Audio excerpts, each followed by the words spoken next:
love you, Jaylenne. I'm so sorry. That has to be at a reflex, or else someone's gonna come and get you first. It's a game of survival out there. It's okay. I already caught Zack earlier with him about to make a joke. Caught him doing what, dude? All you need to know is we were discussing food. I brought up something that had protein, and before he could, I'm like, Zack, shut up. And he was just like, oh. I'm gonna make one comment and then I'm done. If you put a nail in a hole, shut up. That was pretty much the moment. We don't talk about the person who said that quote, though. Nope, we do not. They're not a good person. What? I digress. I'll tell you about it later, Hannah. Yeah. I'll tell you all about it later. All right. Welcome, everyone. This is episode 5 of our Star Wars Legends of the Republic campaign. I am here with our gaggle of players who, after we'll say about 10, 12 hours, still think I'm worthy storytelling them. Their foolishness will be paid in blood by emotional trauma. Don't worry, you'll be entertained. As always, if you enjoyed the show, do the things down below and check out the info that goes to the other players' stuffs. Check them out. Some of them do cosplay skits of their characters. Some of them just do stuff. I am your host, as always, JMKitsune, and a quick recap for those who may need it. While entering one of the many caves in Smuggler's Canyon as intended, the group were able to discern the whereabouts of the cache of goods the members of the Courier's Legion sent them to locate. However, this was not long before they encountered a hungry Cliff Wampa, who detected them as they were planning their steps in the cave. In a plan to draw the attention away from the group, Sami ignited her lightsaber and bathed the dark cavern in a sun-like glow of her weapon, leading the charge. Followed by her inspired teammates, each bringing their skills to the forefront as they worked together to slay the beast before it harmed any of them. With the obstacle gone, the group split up to locate the chests, as well as just see what else was in the cave. It was during this time that Ragnar and Sami were able to connect over shared ignorance of the other's culture. Bel and Courier had a moment post-battle camaraderie, even a moment where Courier couldn't help but feel a familiarity to someone from her past. And then Bombyx, Hesper, and Rane shared in a bit of fun over the fact that the battle went so well for them all, each getting to geek out a little over how everyone did. Upon reaching the cache, the group took from the crates what they deemed was reward enough for them. And then after a bit of convincing, a lot of convincing, Courier was able to get Ragnar to carry the locked crate they were told about with them, for she wanted to take it for herself. Though on the way back, their Mandalorian friends, Emru and Alrox, were waiting for them where they had left them earlier. And during the reconnection conversation, Emru provoked a bit of spite and pride out of the young Padawan Sami, only to be rewarded not only for her honor in battle, confidence in standing tall and assertive to the Mandalorian. After the tension was broken, Emru lifted Sami, carrying the young woman back to the camp, declaring there would be a celebration for the group, successfully impressed. And she wanted to honor their exploits with a party before they left for the city on the coming days. So with that, on the trail back, we find our crew still coming down from their harrowing. No, not even harrowing. It was a little too easy for them. Exercise in combative cooperation. Sami still astride the muscle mommy Mando, and the others following in tow, where we pick up tonight in Legends of the Old Republic. First time Sami's ever felt tall, y'all. So how do you pass the travel time? Anyone having any conversing needs? I'm stashing my shit. First opportunity I get. Are you trying to be sneaky with the stashing, or are you just are you being like overtly, I'm just shoving shit in my pockets? No, we have to be stealthy. What am I? I'm not an what's it called? A novice. Okay, then you have to roll for stealth. Yeah, let me open my sheet. I pretended I was ready and I lied about it. I'm sorry. I mean, I have your sheets in front of me too, so like I could just tell you what your thing is once you roll. I have it in roll 20, so I can just like press the button and not have to roll because I don't have my dice out. Hang on, I'm almost there. As a pro digital dice person, I approve. I'm usually not, but I was feeling so lazy today, and I'm moving right now, and my shit's somewhere else. No, I get you. I too am in the process of a house that's like not remotely organized the way it's supposed to be. I don't mean to derail. I went to go build my bed in my desk today, and I left at 2, and I was like, yeah, I only need like an hour or 2 to build like the bed, maybe an hour for the desk or whatnot. All day Girl, project. when I tell you, oh my fuck, I left the bed halfway done. I'm so upset about it. It's taking me so long. That bitch has so many screws. I'm so Zack, tired. Shut up. Damn it, Zack.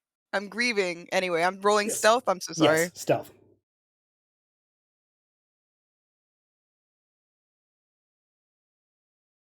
Ooh, natural 20! 27! Oh, yeah. That's gorgeous. Just to see if any of them beat. Because, you know. Hey, nope, that's... Emery's busy holding Sami up so she doesn't notice anything. Fire. Nope, Alrox doesn't notice anything either. He's busy talking to the rest of the group. You don't get it. I'm goated. Alright, so you're able to stealthily hide everything that you were trying to hide on you. Slay. Just reminding you, the crate in which that was taken, you cannot hide on you because that's kind of too big. Yeah, but I hit it, right? No, that's being carried back. They saw you with it when you guys regrouped.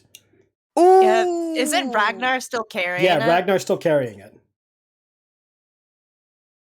Can we just throw that on the ship real quick? You guys gotta figure that out when you get back to the camp. Okay. But no, this is the walking back part. So you guys get to like share your exploits with your 2 Mando friends over what happened. Meanwhile, Sammy's over here like, I'm so tall. Keep him distracted. But yeah, she's like, I'm so tall, but I think Sami would also be looking over the Courier she grabbed and trying to discern any writing or symbols on it. Okay. See if she can like find a family name or anything. Roll for me a... Actually, you wouldn't have to really roll. Because you speak Twi'lek, so like you would know what the fuck it says. Yeah, I speak and read Twi'leki. Yeah, there was a name there, but it's obviously faded to time. Okay. Judging by the material, you can tell this thing is at least 4 or 5 generations old. Some of the materials aren't used anymore.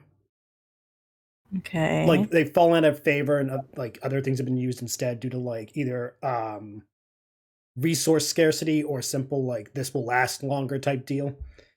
So this has to be at least 4 or 5 generations old. Gotcha. So this is an old heirloom. Yeah, it is. Yeah. The shit it's probably seen. Yeah. Is there anything I can discern from like the ornaments and stuff on it about what this family was like? Because usually with Twi'lek Calicories, the designs and everything on it kind of speak for how the family was. Yeah, you can tell that much of it is farmers. Okay. A lot of the symbols are different farming tools or different like crops you would find on Ryloth. However, the closer it got to like the present, you notice some of it started becoming less agrarial and more urbanized. You see some of it demonstrates symbolism that would be denoted of, say, an educator. Some of it denotes a laborer, like a bricklayer or an architect. It shows that at some point they went from being out in the farming, they eventually came into some kind of city life, and they started taking more professionalized jobs. Okay.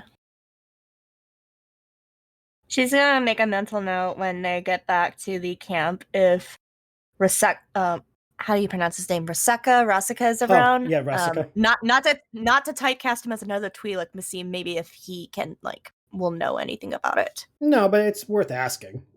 Yeah. I'll be like, maybe this is his. Maybe he wants it back. I don't know. She's just like, I don't know who this is, but I want to make sure it gets back to its family. For all you know, it is his, and that's why it was in the chest. Yeah. So obviously he's gonna be like one of the first people she asks when she gets back. Plot twist. He's like, hey, what the fuck you do with my shit?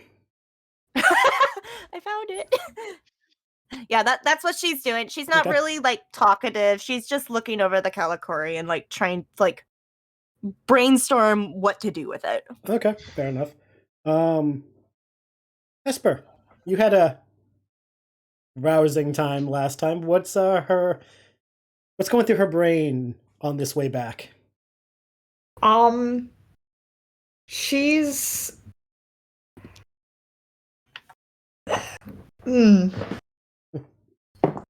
How dare I put you on the spot? Like okay.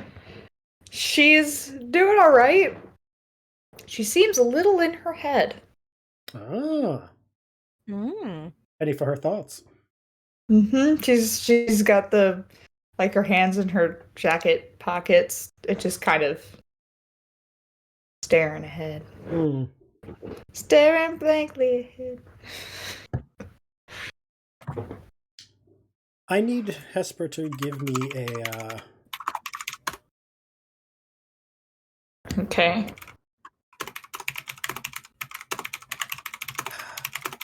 I feel bad that I always do this to you, but you give me characters and it makes it relevant. Give me a wisdom roll. Okay. For the audience, I'm not picking on Hesper's character when I say give me a wisdom roll. It just happens that all their characters this applies to. 8, you said? 18. Oh, 18. Okay. As you said, you're in your head, kind of staring forward and you're deep in thoughts. A slight twinge. Anyone who has a scar will feel this. The flesh kind of tightening for a brief moment on your scar. Not in a painful way, but just the skin twitching for the nerves are reacting to something. And for a brief moment, the wind going through the canyons triggers a memory.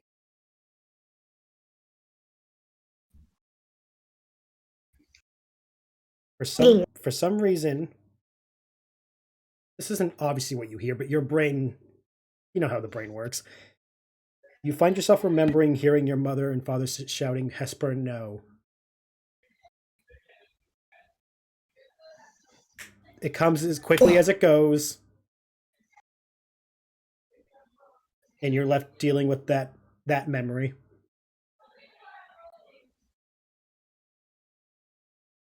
She's okay. Is the whole group walking? Yeah, you guys are all walking along the path heading back to the camp. Great. Cool. Yeah, Hesper completely stops in her tracks. And the entire party collides and they all fall off the cliff. No. Hesper, congrats, TPK. Good job, Hesper. Good job. You TPK'd everyone. No. Hesper's Sith. Most unsuspecting TPK ever.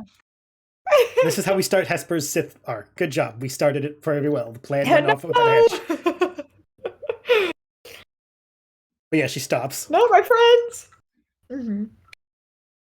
She definitely stops in her tracks and clasps her hand over her scar and just breathes. It's been a while for a moment. It's been a while since you've had those memories, isn't it? It's been a while since you've actually thought about that day. And you put it behind you, and you can't help but realize with everyone around you, they know nothing about you, they know nothing, you know nothing of them. You can only wonder what your parents would think if they saw you with a group of people that have already shown so much support and care for you, given all the things that you've gone through leading to this point. You can't help but wonder, would they be proud of you, or would they be more concerned and wants you to come home. Yeah. She's just gonna stop walking and be completely, like, kind of gone to the world for a moment. Do any of us notice this? What's everyone's passive perception? Uh, Hesper, look. roll a d20, and if whoever Just a flat roll. just a flat roll. If anyone beats Hesper's roll, they notice. Okay. I rolled pretty high. Oh, okay. Hesper blends into the rocks. No one notices shit. What did you roll? If you I don't mind rolled me a asking? 17. Yep, I don't see shit. My passive is 17. Oh, Damn, you Nice. see shit. Damn, you can see. That's crazy. What do your dad eyes see? What do your ex-Jedi... Hold on, though. The twins, how did you two do with your passives? I did not see shit. Okay. My passive is 9. I don't notice anything. Okay. Oh, Give me a check. Damn, we are all so focused on what the fuck we are doing right now. In Ragnar's defense, he has only one functioning eye, so don't be so hard on him. Also, That he's sounds like a he's skill also issue. carrying he's essentially carrying a giant chest. So the man's kind of focused. Yikes, my bad, dog. So yeah, no, Bel, you notice eventually one of the footsteps in the group stops. You are able to turn and notice that Hesper's kind of frozen, staring off into space. She's frozen, looking off, and with a hand on her face. Bel is immediately going to go into... It's not exactly dad mode. It's more like former master for a very concern for the Padawan mode. Come on.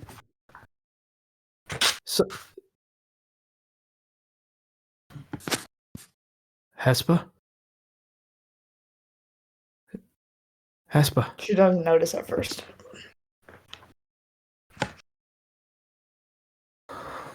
Huh? Hesper, are you okay?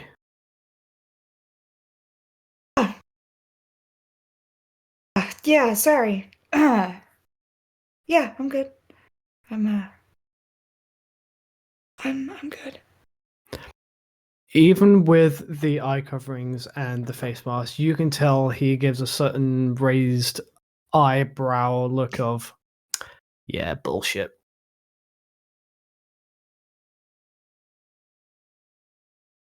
I know we don't know each other very well, but you don't have to put up a front.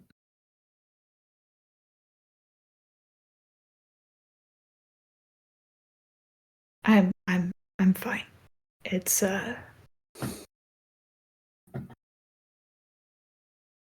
something I deal with. It's okay. I'm fine. Well, I can't force you to talk, but would you like me to walk with you for company? Sure. And Bel is gonna walk next to Hesper, say nothing until and only speak when she wants to. Very well. The two of you eventually walk, not in a quick pace to keep up, but No, enough where no one notices you two fell behind. Yeah. Both of you do notice though that Alrox does give a momentary glance back. And even though he's wearing his helmet, you can tell he's eyeing you both up to see if any of you are going to speak. But if neither of you do, he just nods and goes focusing back ahead, focusing on the road ahead of you. Bel will see this and just give a nod as if it's like a nod that speaks 1,000 words. It speaks. We're okay. Okay. He acknowledges and focuses not to draw attention on you two. Instead, he kind of like leans in and just gets closer to his wife and goes, "Hun, I can tell you're in a good mood, but do you think you should put the young girl down? I don't know if she's used to being that high. I know you can carry her from here to Gall City, but you may want to make sure she's okay up there."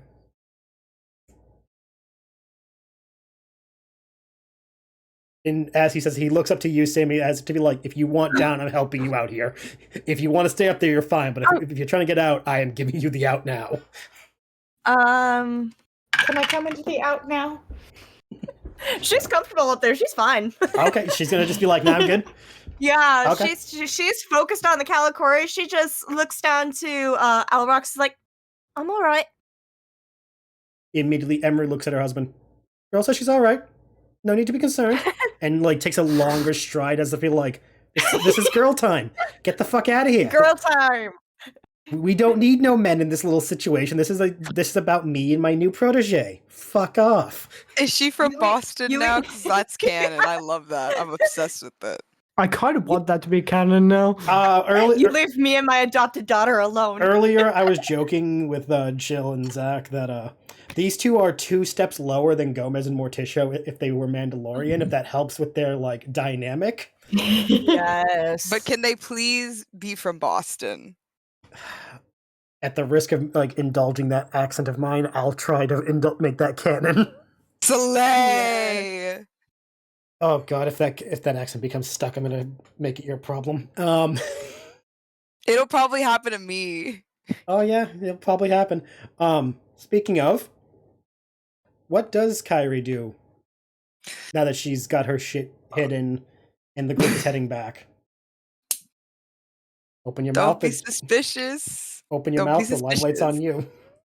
No, literally, don't be suspicious. That theme song, play it. That's it. Oh no, I know, but if I remember correctly, back in the cave, Kyrie had a moment. Don't do this. Oh no, it's happening. You brought it up. I didn't bring it up. I said she was minding her business. No, you brought it up in the sense of being like, oh, I want this to be canon. That brought attention.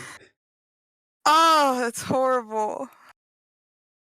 Go ahead. Kyrie, when you were talking with Bel in the caves, you had almost like a familiar flashback.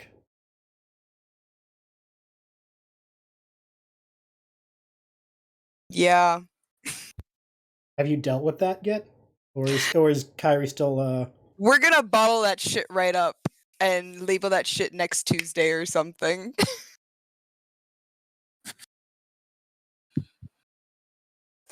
She's walking. She's thinking about it, but she's just walking. It's there though. You know when you're like autopilot driving home? Yeah. It's that. I need you to be convincing in roller performance. That's so okay.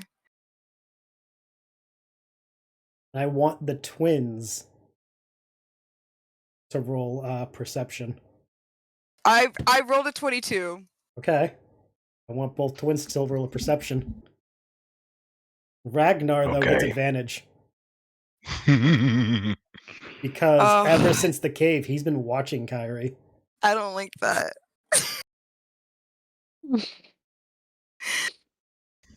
I got a 10.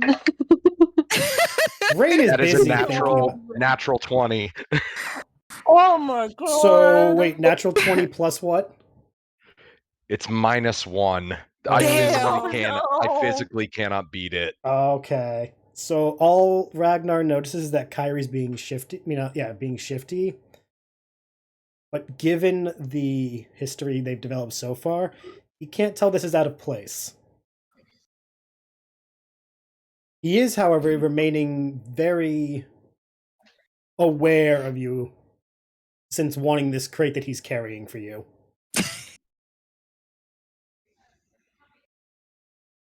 Does Ragnar actually want to make any point to her about the whole "I'm doing you this favor"? Now that they're actually out of the cave and safe. He well, for right now, because we discussed last time, the crate cannot be opened currently. Correct. So he's not super concerned about it at the moment. He just wants to get to Camp. the destination, Mhm. but the conversation will be had. Okay. This action will be remembered. Quick save to undo is not allowed. We're going to cut though to another one of you who has been a little not suspicious, but dealing with stuff. Bombyx. Back in the cave, you were able to dip into some familiar to you, but very alien to everyone else abilities. How's it feel to tap into that ability again after so long? Like stretching a healed muscle after spending a week with it sore. So And you Bombyx, finally stretch it and it won't cramp. she feeling good about that? Is there a sense of renewed sense of self?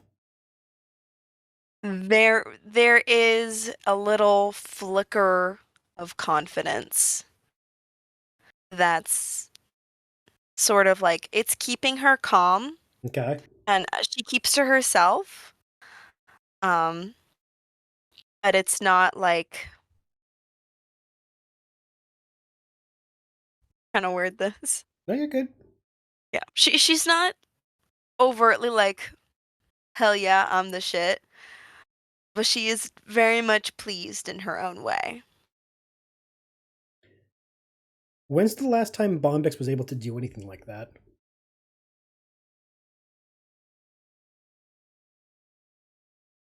Because I doubt she really had much time or opportunity while on Empress Teta. Yeah. Between the fact that she between the safety and the not wanting to cause a problem, doubt it really came up. really the last time that happened was probably within the first week, the first month that she was getting to know the princess. She was honest with her, and the princess was so endearing and curious that she couldn't withhold any information from her, and that was received well. And almost eagerly by her newer friend at the time. After that, she hasn't used it.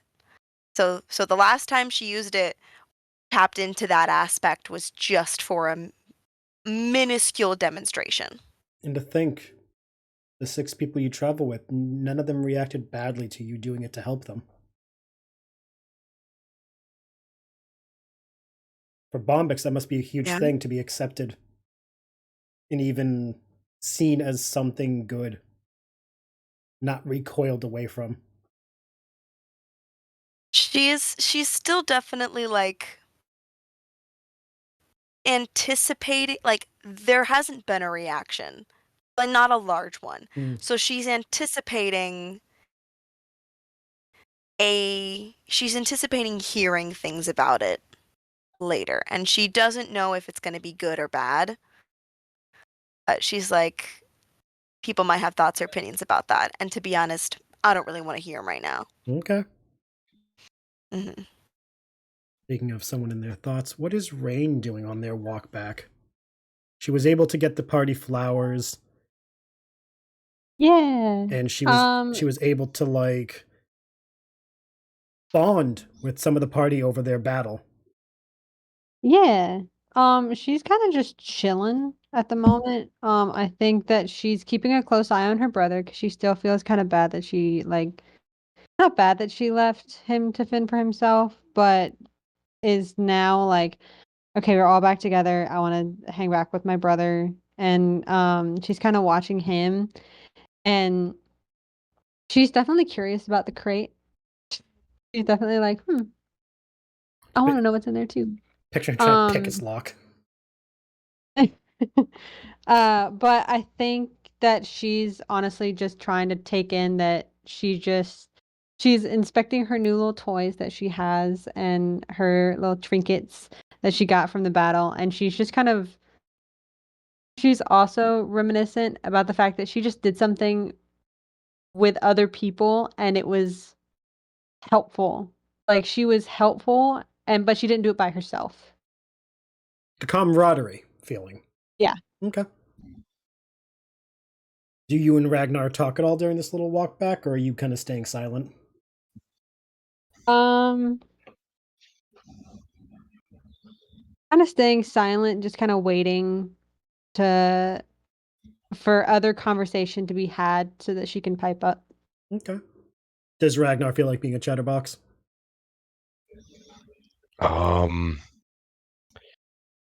Ragnar is the only thing Rane will really hear is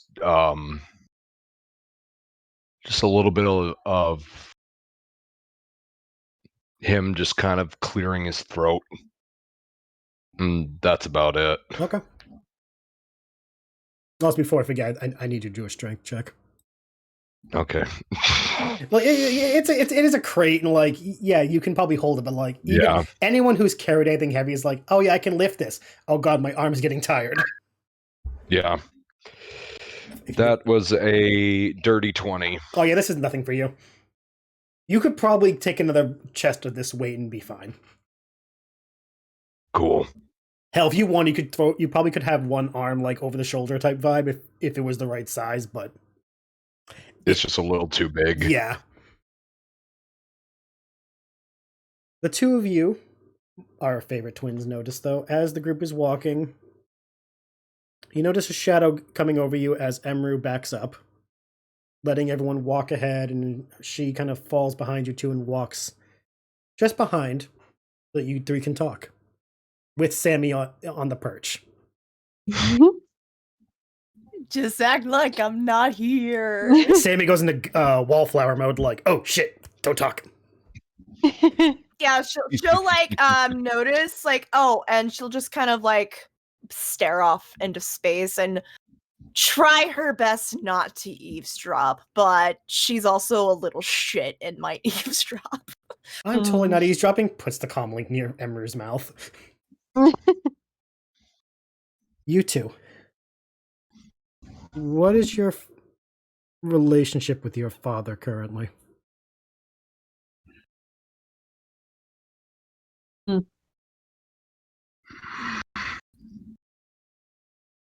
Relationship is a strong word.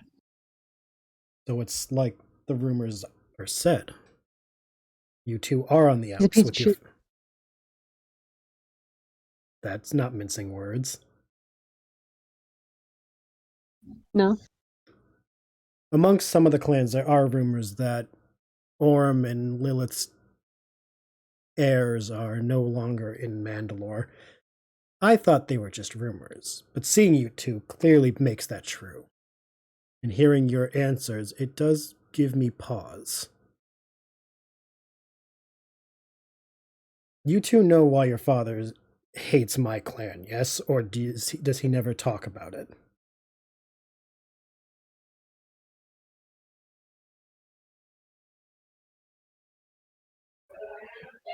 Well, we don't really know a whole lot other than our clan. That's Orm for you. Mm-hmm. Easier to keep people on his side if he keeps everyone in the dark. At least he hasn't changed. Glad he's consistent. No, your father has had a problem with my family since before he had a position to have power. My family didn't fight in the Mandalorian Wars a century ago. Despite Mandalore's wishes at the time, my grandparents and their parents convinced him that our service would be better placed defending Mandalore itself. Not because we thought the Mandalorian war machine was weak, No, it was because we didn't wish to take part in the slaughter of innocent people.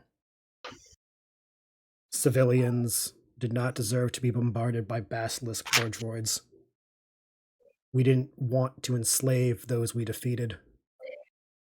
Our clan has always been a bit of a maverick amongst the other clans. You could say we're progressive compared to the standards of our people.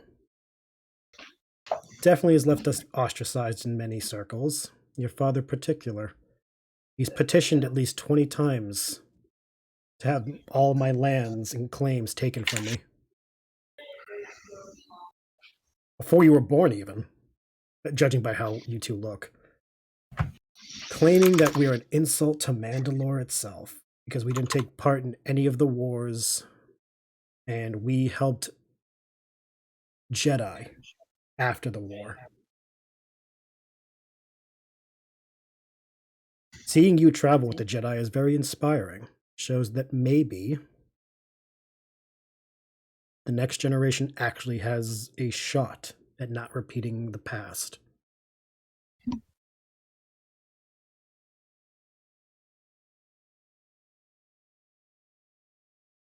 The thing that your father hates the most about my clan, though, is we had no problem taking in orphans. We took in those without homes. We elevated those who were at the bottom of the ladder. And he saw that as a threat. I have to ask, do you two see that as a threat? Rane will kind of chuckle at this and kind of look over at her, and with a pained expression, she'll say, if he had what he wanted, I wouldn't be here. I'm a disappointment to him. So no one can be a disappointment to me. That reply gets Emery to stop walking fully. Sami kind of holds her shoulder for a moment because she wasn't expecting them to stop. Also, quick question. Yes? Are they speaking in Basic or are they speaking in Mandoa? I'm just off table and wondering that. They were in Basic until the last question of, do you think that's a disappointment? Gotcha. Okay. So Sami heard Mandoa. Do you find that insulting? As if oh, come on, what the fuck?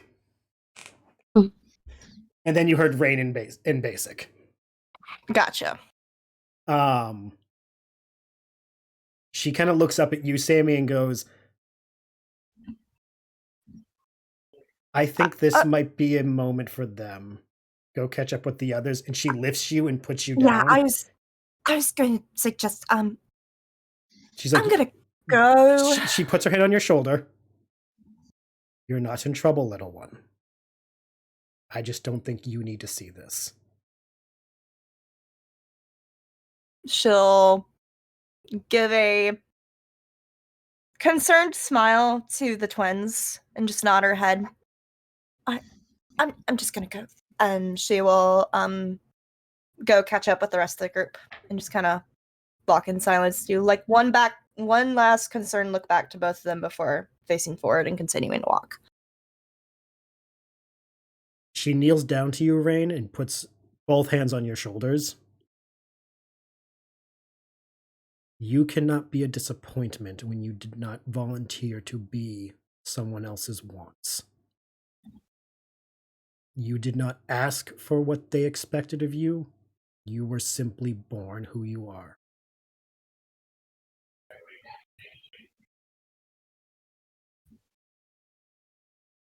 Rane just has this look of she's been wanting to hear that for so long from someone other than her brother, and wanting someone to be proud of her, and it coming from someone who's she has never met before now.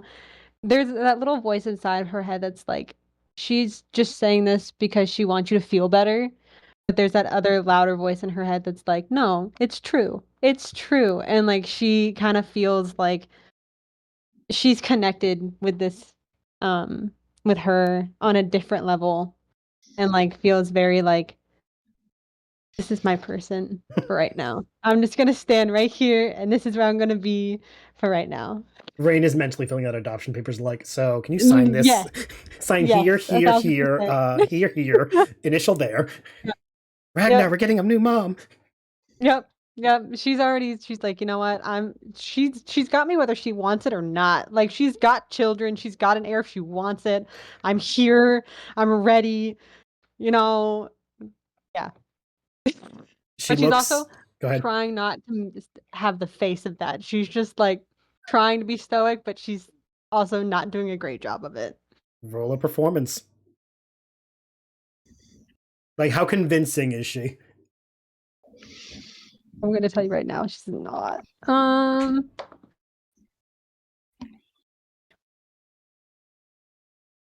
11. Okay. She looks over to Ragnar really quick, then back to you.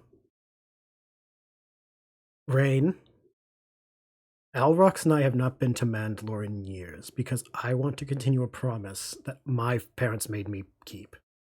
A Mandalorian is the pinnacle of honor and a warrior worthy of legend. The most legendary thing a warrior can do of honor is to create a galaxy where people live without fear. I think you want to embody that too.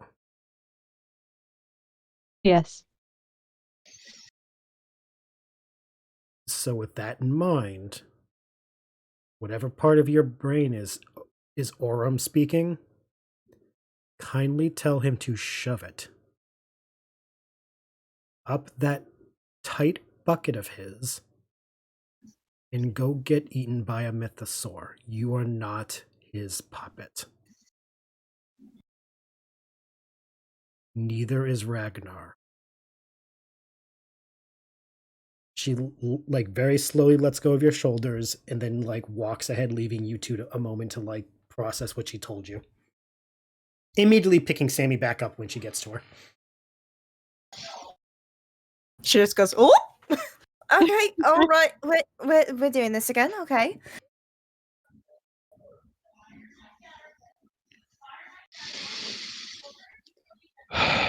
Ragnar sets down the box. And the box opens.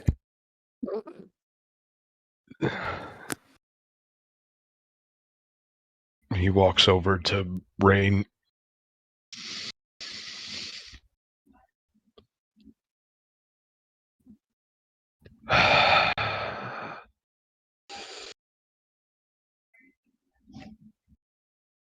You okay? I will be. I'm a lot better now, but once I've rid everyone of that fear, I will be. You just gotta die first.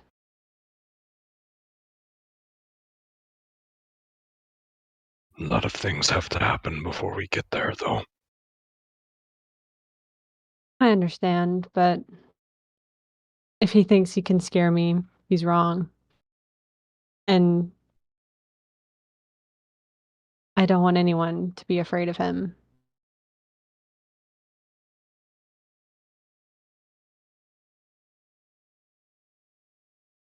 I'm just glad to finally meet people that hate him as much as we do. It's comforting, and I think that there are other people out there with different cultures and ways of thinking, and there's just so much more to life than being under his thumb. It's so refreshing.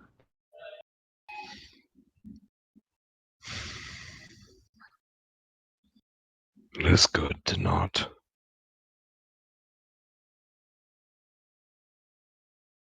feel that pain anymore.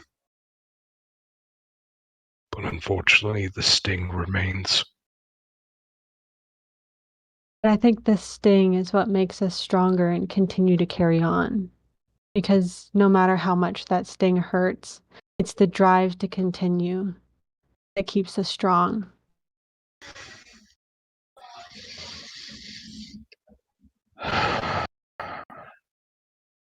He's gonna walk over to you and lean in and give you a hug. She's gonna hug him like she hasn't hugged him in months. And she's gonna sniffle a little bit, kind of like she's holding back tears. And she's gonna straighten up. It's gonna be like she's gonna clear her throat. I think maybe we should keep walking. Do you want help holding the crate? Yeah, I'll take some help. She's gonna help him lift the crate. Okay. And since you're getting help this time, there will be no strength check. The two of you will find equilibrium to share the weight.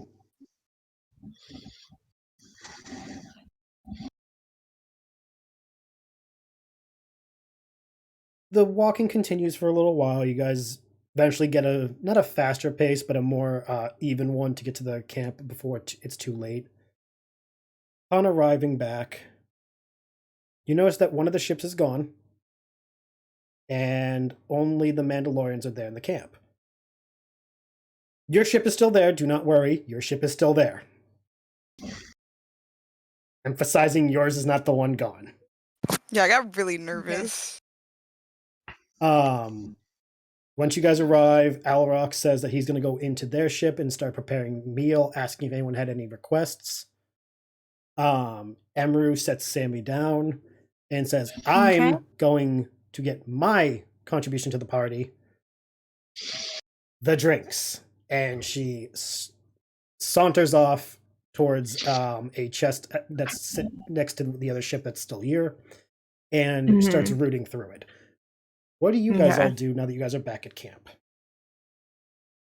You said that we're the only ones at camp. None of the others are there? Yes. Okay. Sami would like to head on to our ship to put away the Calicori for now. Okay. And just have a minor panic attack in her room while she's alone. Okay. But we can get back to that later. Okay. Just know that that's where she's gonna be for a few minutes. We'll say like after a minute of being back on the ground of like, oh, I just got carried that whole way and I didn't have to walk. Yeah. I was tall. Yeah, she's eavesdrop on something. I don't know what it was. Then you're like, okay, I'm going in the ship. Mm-hmm. Everyone else, what are you guys doing? Hesper is immediately going for the jet juice. So you're gonna go follow jet juice? You're gonna go follow Emru and look for the booze? Yep. Okay. She's like, and booze. Booze time. Okay. What about Bel? What is Bel doing? Currently,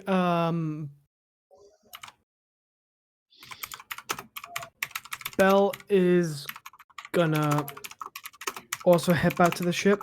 Okay. And is gonna head to the ship's comm center. Ooh, okay.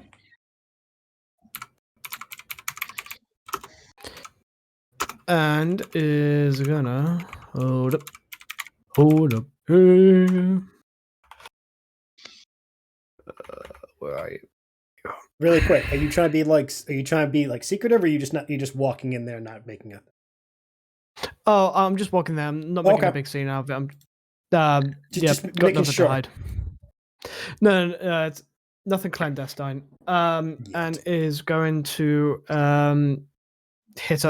is going to contact the rogue Penta. Okay. Are you trying to get a hold of any of them in particular, or just whoever's on the ship? Hopefully Dara, but whoever answers is fine. Okay. Didn't expect to actually pull up any of their sheets. No, I'm kidding. I'm always prepared for that kind of shit. But no, while you're doing it, you do notice that Sami came on board around the same time, and you didn't kind of navigates to her room. Yep, Bel will make a mental note. But again, Bel's got nothing to hide, so it's just like, okay. Mm-hmm. You said you were looking for Dara? preferably Dara to Okay. answer, but if anyone else answers, that's fine. Okay. There's a pause. The signal's going out, trying to connect, see if anyone's even home. Oh, they haven't blown up the ship already, have they? The Crap. signal's connecting, don't worry. It's just a matter of who's going to answer. It's like when you call in the morning, someone's going to be like, "Ah, fuck, where's the phone? Where's the phone?" Someone's looking for their glasses, you know. It's that kind of thing. Let's see. Goes on for like about 2 more minutes, and before you start to get worried, it finally connects. And a hollow appears in front of you. Because it's the common thing, the hollow is maybe about the size of, for your reference, maybe a little taller than your mic. Okay. It's projecting a minimal thing. Yep. And you're looking at a Twi'lek woman. Hi, Dara. Hey, yourself, what are you doing? Currently on the job. What is the job? We left you on Coruscant, and Yeah, I'm currently on Gall. she kind of has like a far away look, like she's trying to process where that is. You two have had like a lot of travels in your time, so that she's recalling. That's quite a ways from Coruscant. Yeah. Can't say much more about the job. Is it that bad, or do you not have much to say?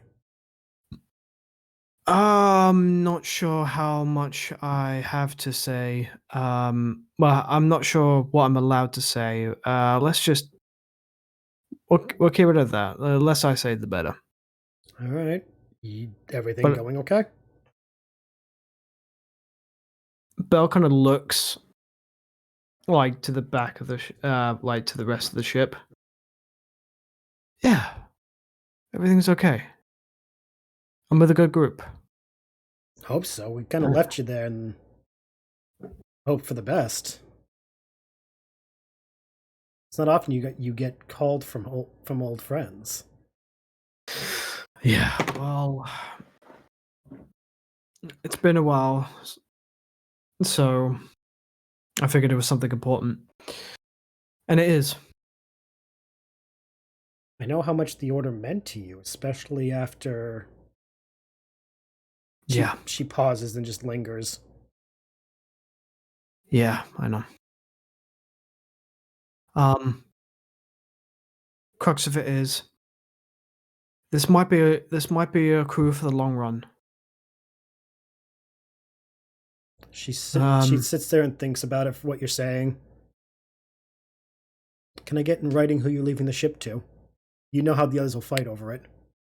I trust no one else with the ship but you. Don't get me wrong. You are not. As you're talking, you see her flip something off thing. Can you say that again? You cut out for a second. Say that one more time. Before I say that again, I have a few conditions. No one is allowed to touch the ship's engineering apart from Kelly.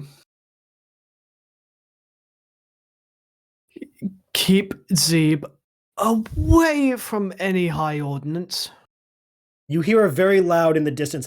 Why? And Grimmy, he's there, isn't he? Well, I'm in my quarters. I just put you on the PA. Grimmy, if you can hear this, you're a hell of a pilot. You still have much to learn, but the ship's in good hands. There's a very, very faint and very, even keel. Yeah, I know.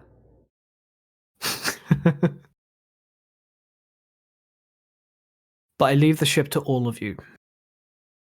Look after her. You know, you just have to say the word. We'll come get you. I know. We may need some help in the future. I'll let you know. If we're available, we'll do our best. We do still have to make a living, though. And from what I gather, you're not exactly rolling in credits yet.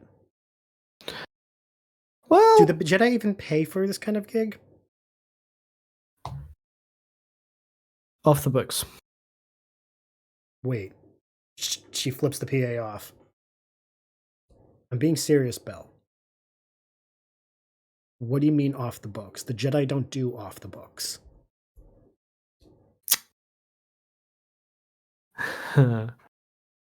No, they don't.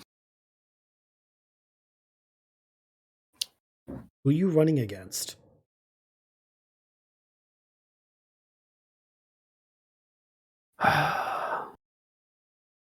Some bad people. They're all bad, Bel. These ones are particularly bad. But let's just say we're doing good. Even if it is in the shadows. You better be. I didn't run with some criminal. Well, except for them. We don't talk about him. All right. That was a bad time all around. Let's not. But Dara,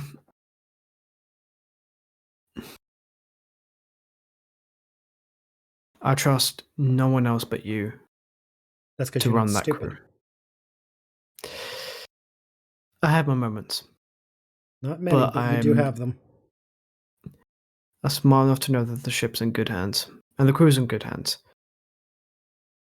Before I go, did you get to see him? Your friend? What?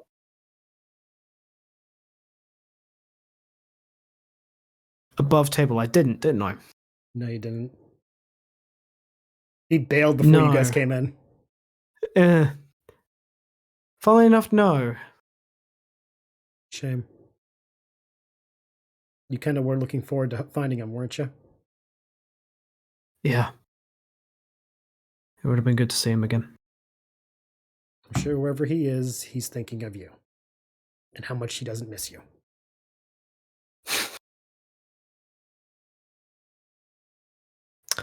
Oh, I'm sure he doesn't miss me a whole lot. From what you described him as, he doesn't miss you. He just counts the days so he can punch you for whatever you owe him.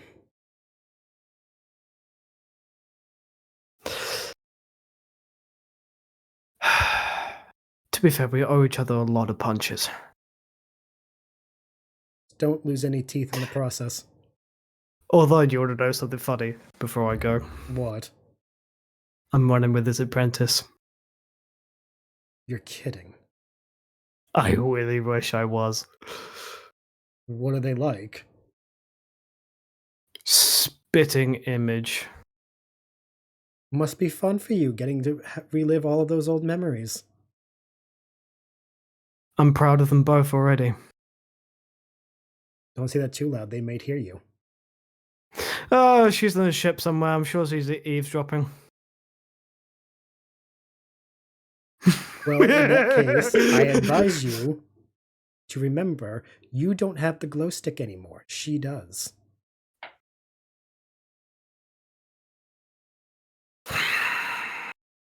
Yeah. It's not the age, it's the mileage. You gotta remember that. Don't get in her way. I'm high in both mileage and age, okay? Anyway. Be safe. And you. Also, if you guys need anything, don't be afraid to contact me. Well, I mean, if you're offering help, we could use about 20,000 credits to upgrade my room. Since I'm captain now, I gotta make it look like my ship. I'll miss you, Dara. Stay safe. Click.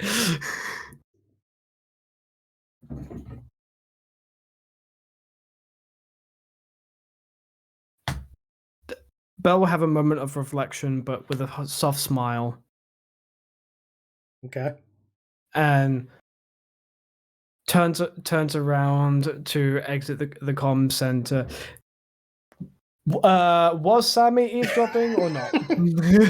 Out of curiosity. No, My brother in Christ, she's in her room panic attacking. so there's probably a feeling of, oh, I am alone. Huh.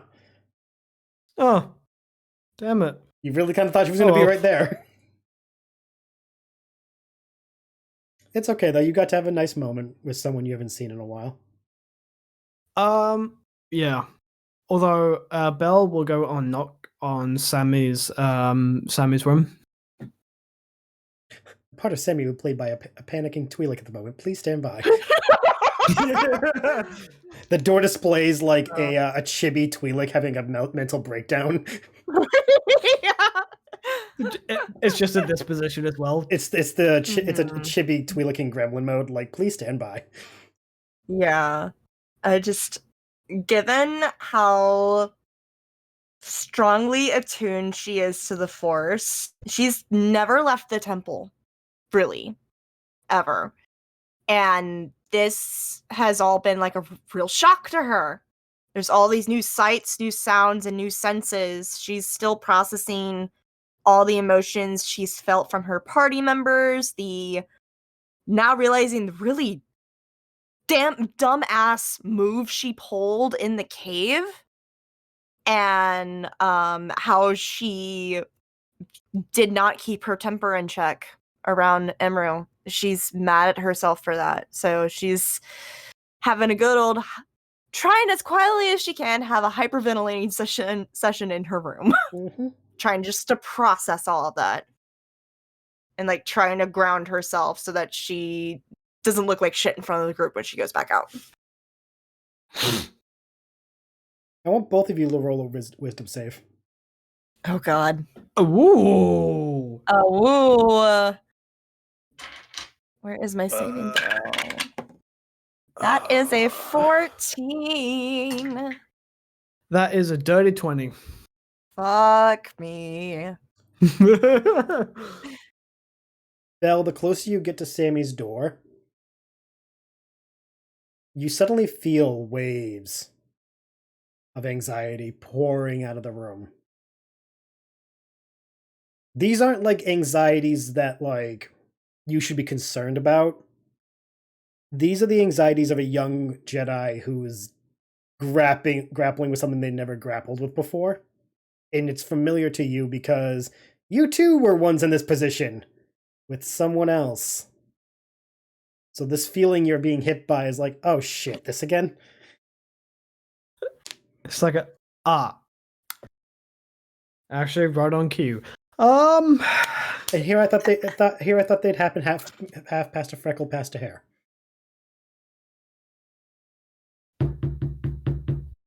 Hey, Sami? Yes. Yeah, come in.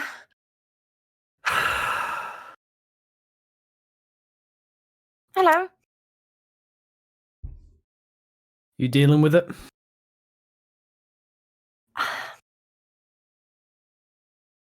Master Vis warned me that I might feel like this at some point. I don't think he really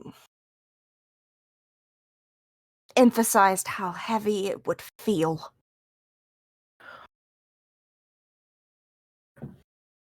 Masters can only prepare us for so much. They can advise us, they can tell you how it's likely going to feel, but one thing they can't do is tell you how it's actually going to be until it happens. But I think he rightly put enough faith in you to know that you will do well. And you have. What you did in the cave was brave, albeit a little bit reckless, but at the same time I sense a good familiarity with it because you are nearly the spitting image of your master. She's gonna slowly blink at you. Because she's just like, she's thinking in her head, we don't look physically anything alike. But also, in the grand scheme of things of how you are as Jedi, you are nearly a spitting image of Kodu. Okay, that makes a lot more sense.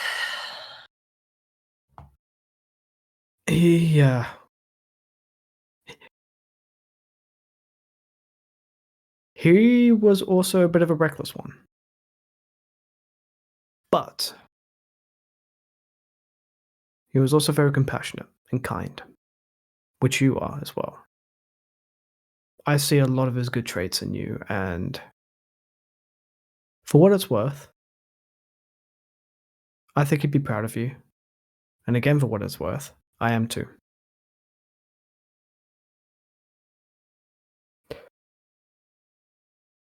I appreciate that.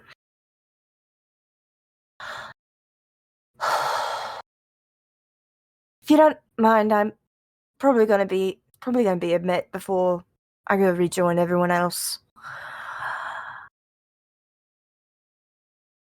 No, of course. I just wanted to let you know that that the party's food, snacks, I imagine, is going to be soon. So Alright, dinner will be up. I won't be long, I promise. Take your time. Thank you. And he'll scanter off to the party grounds. The bean was too stunned to speak. Yeah. I think Sami will take another moment or two just to calm herself down. Mm-hmm. Just ground herself, and then she's gonna go rejoin everyone outside. I'm gonna give Bel and Sami inspiration for that talk, though. Oh! Because Yay. we both know deep down the two of them needed to have that moment of like, hey, we have a shared friend. Mm-hmm. Let's address that. Yeah. Uncle Bel cares, but he's also like, hey, I'm not gonna be the pain in the ass. I'm gonna be the cool uncle. Yeah. And Sami's like, oh, thank God. Yeah. While the two of you have done all this, Bombyx, what are you doing while the party's getting situated?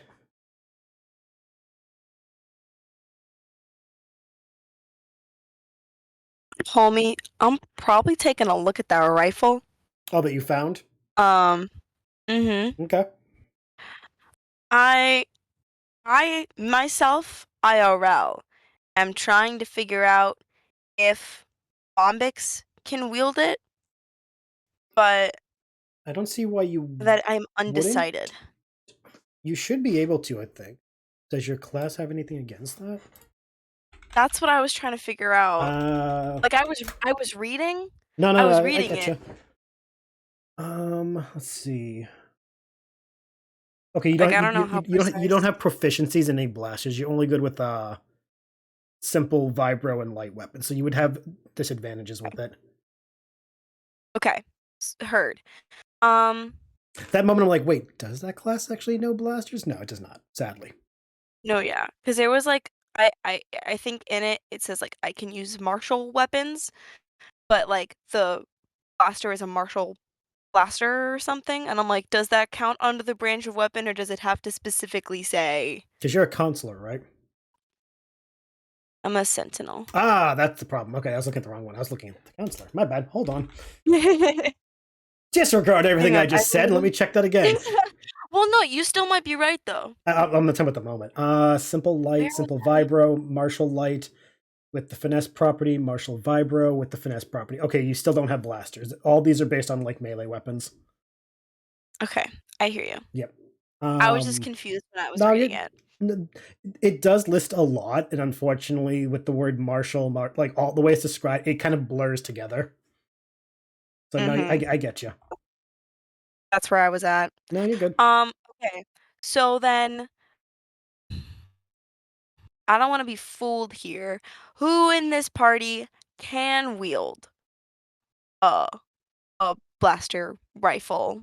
Hey. Whatever. If I remember right, Kyrie, Ragnar, Rane, Hesper, and Bel, I think, can do blaster weapons. That's a lot. Yeah, it's pretty much everyone but you and Sami. You could literally hang it on a string and be like, okay, you guys, whoever gets it, fight. Wait for it. Fighting circle, go. Sami, taking bets. What's the rifle again? It's an ion Rifle. Yeah. Wait a minute. Wait a minute. Wait a minute. Let's see. I think I Ion sent you the stats. You did. Oh, yeah, so You did. And then I added it onto my character sheet. yeah, there you go. But yes, ion rifle. Iron rifle. Good against let's- droids. Yeah. It's a martial blaster. Yeah. Yeah, I was about to say, I even wrote notes for what Bombyx found. It's a good thing for clankers. If you were fighting an army of them. I still can't get over the fact Jar Jar Binks taught the clones a slur. Right? What? There was a moment where Jar Jar taught them a Gungan slur. It was I'll just explain later. Yeah, it's one of those like it happened, we all moved past it, and it's like, wait, that actually happened. That's really funny. Yeah. I'm not proficient with it because it's the. Oh wait, hold on. Yeah, because I'm proficient with simple blasters, simple vibro weapons, martial blasters that lack the auto special strength and two-handed properties. So no. So okay, I think so. Yeah, it should be only Kyrie, Ragnar, and Rane then maybe, and Hesper. Oh my god, I don't want to give it to someone who can't use it. I mean, you could just you could put the stats in the general chat, whichever one fits. They can just tell you. But yeah, no, you're investigating it. Hey, Rane. Hey, Rane. Yes, ma'am. Hi. Hi. Could you check? Could you check if you can wield martial blasters, baby girl? If I can figure out how to do that, yeah.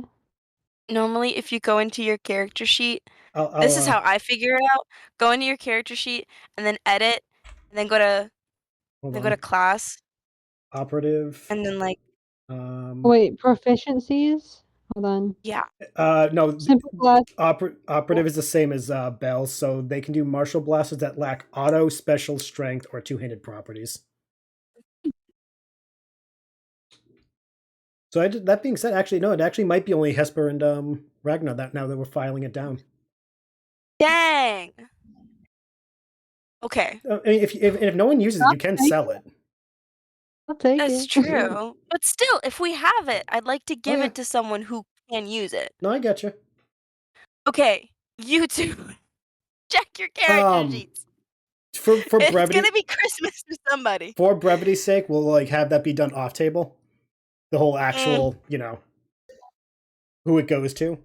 But no, we will say that you are investigating the weapon and realize, while it is a good find and it definitely something worth Give keeping, it to someone. it is, yeah, it's Give definitely it to someone who you have to investigate later. Okay. That's literally how I spend my time. Okay. Literally it. Do you plan on partaking in the festivities, or are you going to be a wallflower?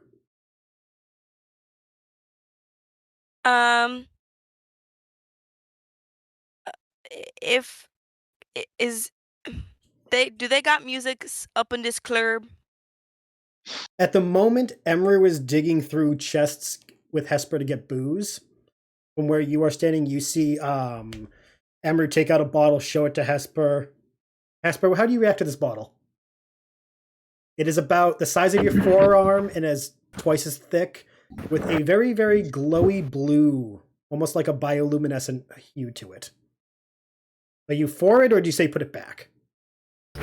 She goes, "What's that?" Bombyx, you hear Emery go, "It's blue." Fucking all right. She hands the bottle over, and Hesper is like, at this point, Hesper is holding about, say, Hesper, will you please roll for me a d10? Sure. How many bottles is Hesper successfully holding at the moment? Oh my god, let's see. One of them is called Courage. 9. How many? 9. That ball, the blue one, is the 9th bottle in your arms. Any more and you will start dropping bottles. One of them is called Courage. Wonderful. Hey. And the Fantastic. and the rest are in different languages. That at the moment I don't think Hesper knows any of them. 2 of them are in Mandoa. and one of them is actually in Jawa. But Wild. She does is, all she does is goes, I'm gonna get so smashed tonight. Emmer's like, you better. This is like the expensive stuff. Oh, God. Yes. Like Yes. she looks at all the balls in your hand. She's like, yeah, what you're holding cost me and Alrox 4 jobs. So you drop a bottle, I drop you from one of those canyons. I feel like you would appreciate that logic.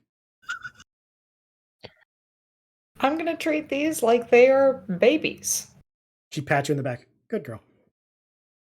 Go set up. Don't call me that. Goes back to the bottles and says, she looks over to the twins. Hey, you two. I need you two to check on my husband and make sure the food's getting good. Where's the other guy? The other one. What? You mean me? Yes, you. Yes, you. You look strong. Help me get more of this stuff over to the tables.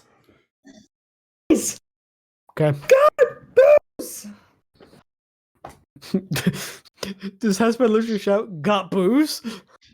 She says, hey guys, I've got booze!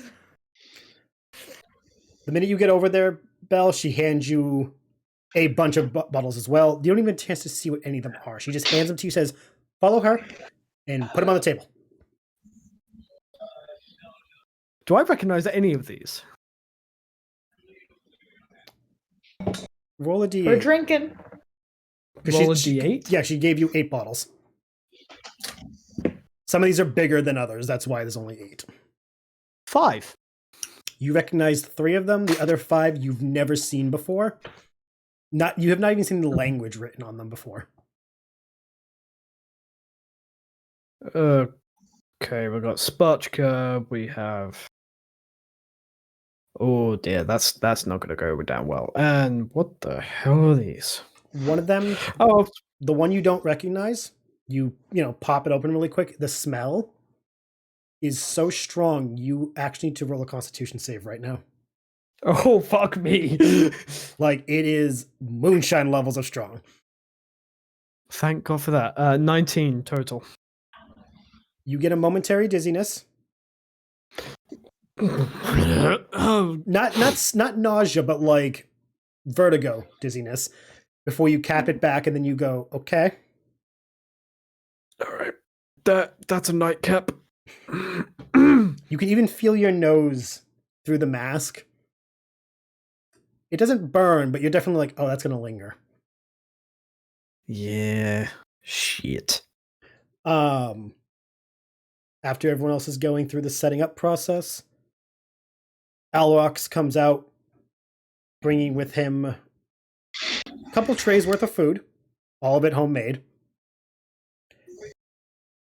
As he's putting stuff down, you see what looks like local game for meat, a bunch of different produce bowls like salad, fruits. He goes back in the ship and comes back with what could only be described as 2-foot tall box of confectionates, all from different planets. Puts that in the middle of the table and just goes to sit down and goes, before all of you destroy all my hard work and gorge yourselves, I just want to say I am appreciative for the work you guys did for us. And I hope this is a worthy enough tribute to your hard work. Dig in and enjoy. Belle will point to the bottle that you smelled earlier. That's for the end of the night. I wouldn't touch that right now, because I'm pretty sure that is actual starfighter fuel. Alrox grabs it from you, looks at it. Oh! Pops the cork and just downs it straight. Hey. Belle has no jaw to drop, but you can tell it's probably dropped. He drinks it for about 3 seconds before putting the bottle back and goes, "Oh, got that during me and Emru's honeymoon. Good stuff."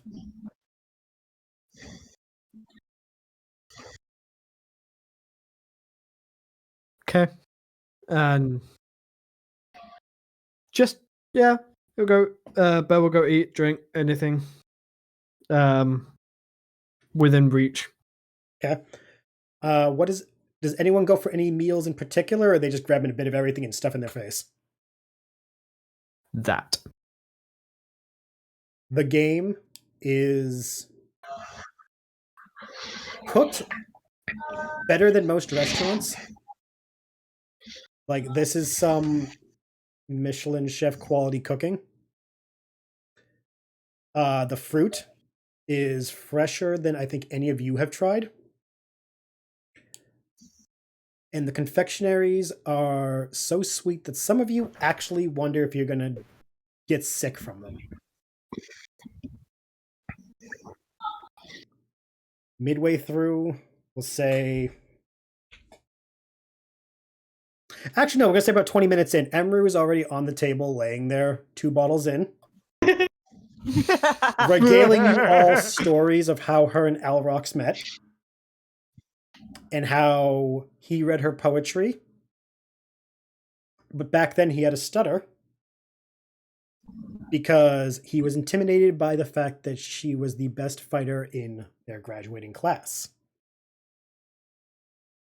Apparently the poem he wrote was about how she hunted down a pack of wolves and brought them all back by herself. And he found the need to write a poem about it. The entire time, Alrox is in the corner like, "Stop talking about me back then." You can't tell how drunk she is, though. Because from one moment she's slurring, but the next minute she is very coherent and focused. So it's really hard to tell if she's wasted or if she's just, like, that much in love with her husband.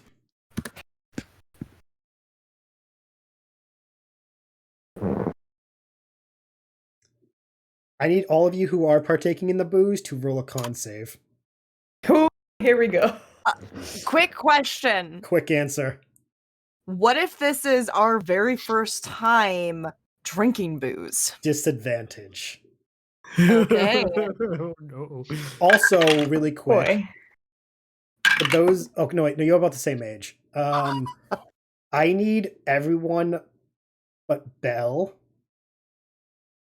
to also roll a d20 separately.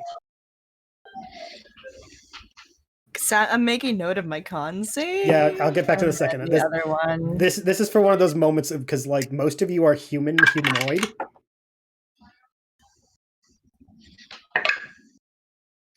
So what did you get, Hesper, for that d20? For the con save? No, just the d20. 7. Okay. Sami? I got a 19. Bombyx? 11. The twins? 14. 17. And Kyrie? 18. If you rolled above a 12, you drank the same stuff that Emru's been drinking. If you rolled below, you drank the stuff that Alrox was drinking. Oh, here I go. Keep Let's that. go drinking. So now we get to the con saves. Oh God. Ragnar was not drinking. Okay. Unfortunately. Okay. Ragnar's in his thoughts a little bit right now. And... Ragnar is the designated driver. We could say that for Ragnar, though, he's eating a lot of things that have spice and all that, and that definitely is going to have a kick to given his medical situation. Mm-hmm. Yeah. Yeah, for those of you who are consuming of the imbibing, if you rolled above, we'll say a 14, you're fine. If you rolled below a 14, you are feeling the effects of the booze. Oh yeah, yeah. Oh, Oh boy. yeah. That sounds a little unfortunate. Rane is vibing, dude. This is Uh, Sammy's first time ever drinking and being drunk. Yes. oh, Bombyx. Oh, sorry. I was Oh, you just that. you're just vibing. Yeah. Oh, okay. No, yeah, I'm good. I got an Okay. unnatural 20, so I'm good. Bombyx is sitting there like listen, like Lord of the Rings. When did it start no. kicking in? Yeah, Hang Rane on. got an 18 on the die. Okay. Sami, what was that? Okay, so I got an 8 for my con save, so I rolled a self-control check as well, and I rolled a 2. Sammy's about to do some shit in a bit, y'all. We'll get back to that. Okay.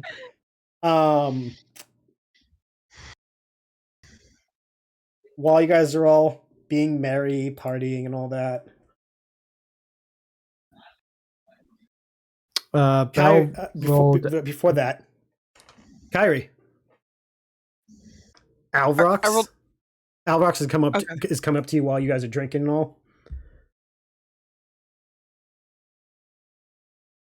I don't know what you're running from, kid, but he suppresses a hiccup and then he goes back to looking at you. A very attractive warrior once told me. Hold on.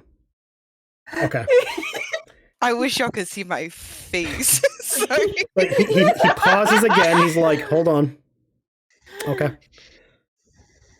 Very attractive warrior once told me. Something about punching their fears in the face. You hit harder.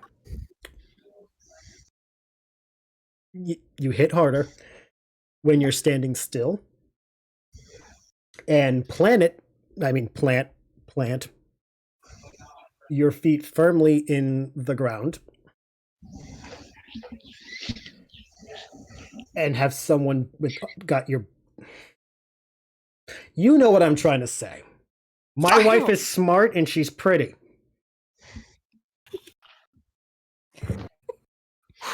Congratulations. Thank you. Congratulations on your gaggle of friends. They are really good.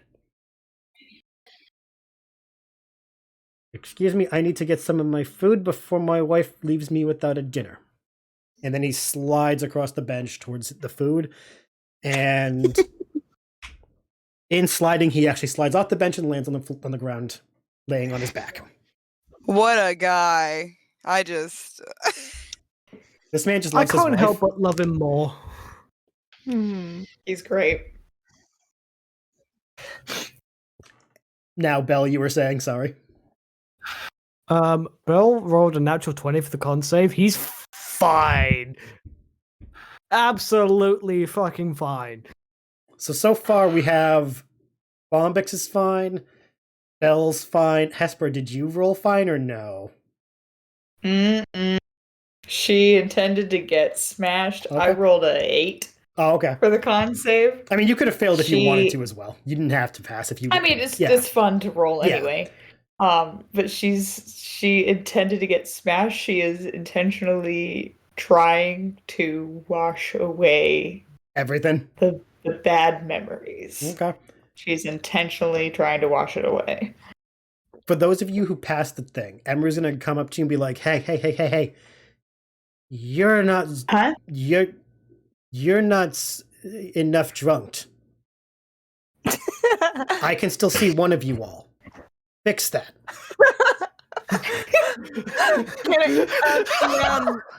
Ladies and gentlemen, DM. peer pressure. DM, Yes. I'm about to do a thing. I wish you well. May the force be with you.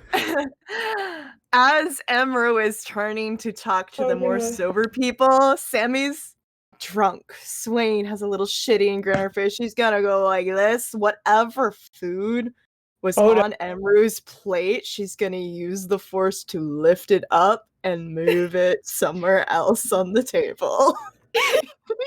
Roll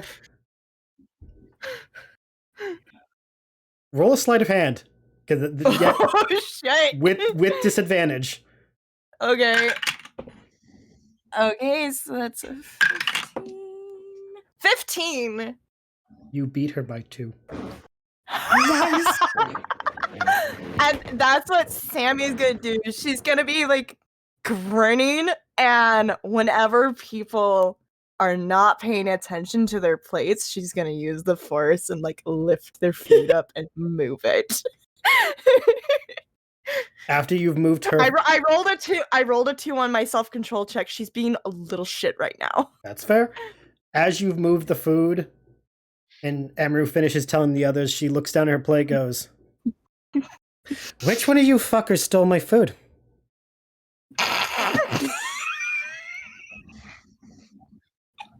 Sammy's gonna lean forward, laughing. She looks at Bel. "It was you, wasn't it, Muscles? You stole my food because I was looking right at you, isn't it? My husband will let me kick your ass, you know. I don't need him to kick your ass, but I know he can. Where is my husband?" On the floor, down there. Oh, good place for him. Belle's just watching this all, and you could tell by by the eyes and the cheeks that he's just smiling, watching all as he swirls and a glass of spotchka, and looks at Sami. "You good over there?" Oh, I wish I left the temple sooner. Do you Okay, yeah. No, there's been bad memories. Okay. Hesper, you had your hand raised? I was gonna ask if Hesper noticed the floating food. I would say God, yes. I hope people noticed. I would say that the way Sammy's doing it, she'll wait till the owner of the food's not looking and then just like move it, but because Sammy's wasted, it's not a very controlled move. It's one of those like it whips one way, then she's like, no, I want it over here. No, it's okay, I got it. And then it starts to fall, she's like, no, I still got this. Just they can't see me. Everyone else can see me, but not them. Great. So you're just seeing this like food whipping across and then trying to stabilize, and then you can see Sami like, "No, I got this." She's gonna go straight over to Sami. I'm so good. Say, "How are you doing that? You want me to show That's so cool. How are you doing that?" Okay, so you know how Jedi are like force sensitive and stuff, right? So they train us how to do this. They train us, so you just gotta really focus. And she's gonna like focus on like a little cupcake or whatever that's sitting in the middle, and she's gonna like reach out, and the cupcake's gonna start slowly levitating. Roll a d20. Oh God. That is an 11. The cupcake doesn't move. Instead, Sami, the more you focus, you start getting more and more like intense until you notice something that causes you to laugh hysterically. Hesper, you are not on the ground anymore. Oh no! I'm focusing on the wrong thing! I'm fucking funny! Look at you! Look at you! You're soaring up there! I'm like a bird! You want me to be the same? Oh, Kevin, I don't want you to land on anybody. Leah, let me move you over here so you don't land on the table. Oh, if the masters could see me now, I would be getting my ass handed to me. You know, they don't like it when I do this at all. They say it's improper. Do it more. Okay, I do think I should probably put you down there because No. I'm sorry. It's for your own safety. Sometimes I get a little out of hand at times. Yeah, I'm sorry. I'm sorry. Oh yeah, Hesper? I would. You have to roll a con Yeah. save from all that being moved around. Oh boy. Oh, wait, yeah, no, drunk and zero gravity. Oh, this is gonna go bad. No. How'd you Oh do? no! That's a 4. Oh no! Oh, So, lordy. all of you hold your breath because I've been rolling to see where this goes and Oh, on boy. where. 1, 2. Oh boy. Oh, Oh, no! no.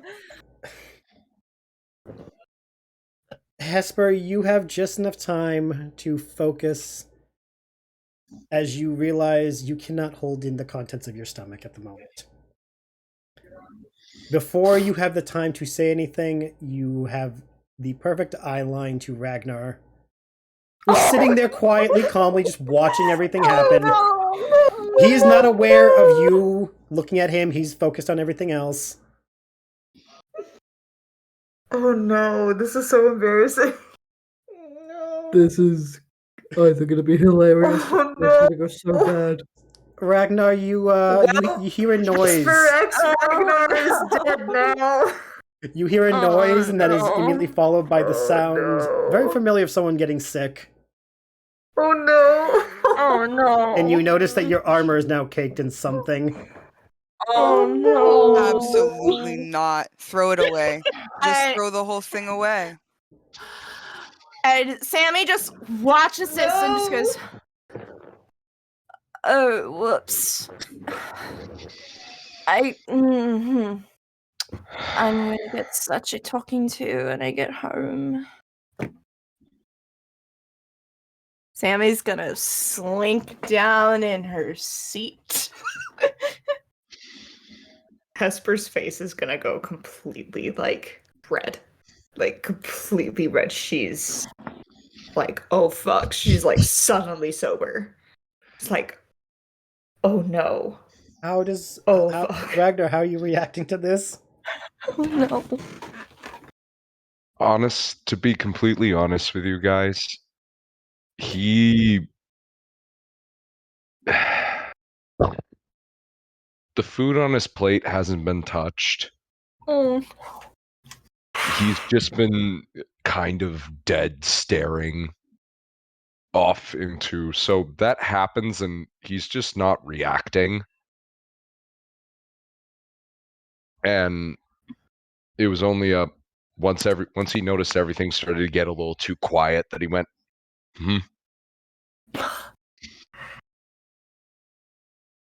What happened to the party? Well, I'm so sorry. For It's what? all over Sammy's your helmet. Sammy's gonna like point at his armor very drunkenly. Maybe I should go. No. I hope that No, washes no. out. No, stay. It's okay. Um, You guys are having. That's really fucking embarrassing. Oh my god, I can't believe that just happened. So Okay, it happens. stupid of me. I'm so sorry. Hey, and he'll put his hands on both your shoulders and look at you in the eye and just be like, "It's all right. no. It's all right. Mm. It Vomit happens. on your hands. You gotta. It is okay. Sammy Can be has cleaned." From the ground, you hear Elroch yell, "Someone got sick. Now it's a party." Sammy is completely like slumped out of her seat at this point and is hiding under the table because she feels so bad because she caused that. To be fair, I don't think he knows that. Yeah, she just is gone. Oh yeah. She's gone. Just out of curiosity, Rane, how did it feel to watch your brother get vomited on?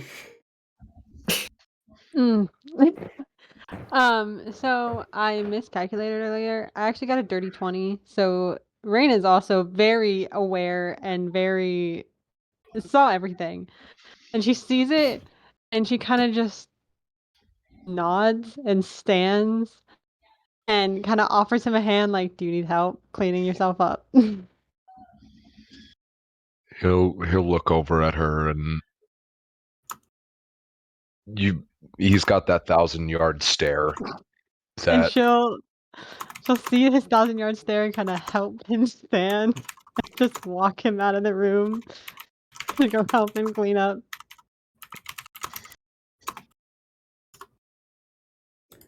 It be like that sometimes.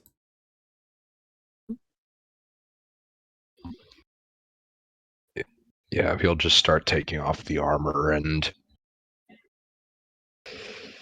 he'll eventually, when he comes back, he's just gonna not be in the chest plate or just anything like waist up. It'll just be him in tank top, like lower leg armor, and that's about it. So just for clarification for those at home who are trying to get a mental image. Waist down, armored up, waist up, tank top and helmet, or just tank top? Just tank top. Okay. I don't know about some people, but I think some panties just dropped. Anyway.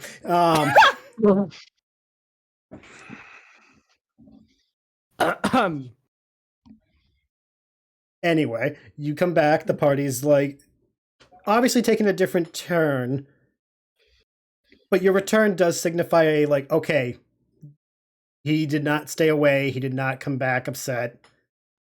The rest of you can return to like actually enjoying yourselves.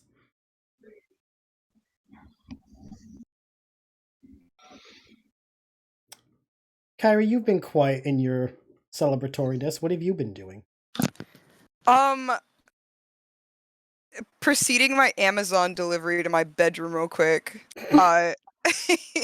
Yeah, while you guys are all partying, this random delivery dude just shows up with a thing for Kyrie.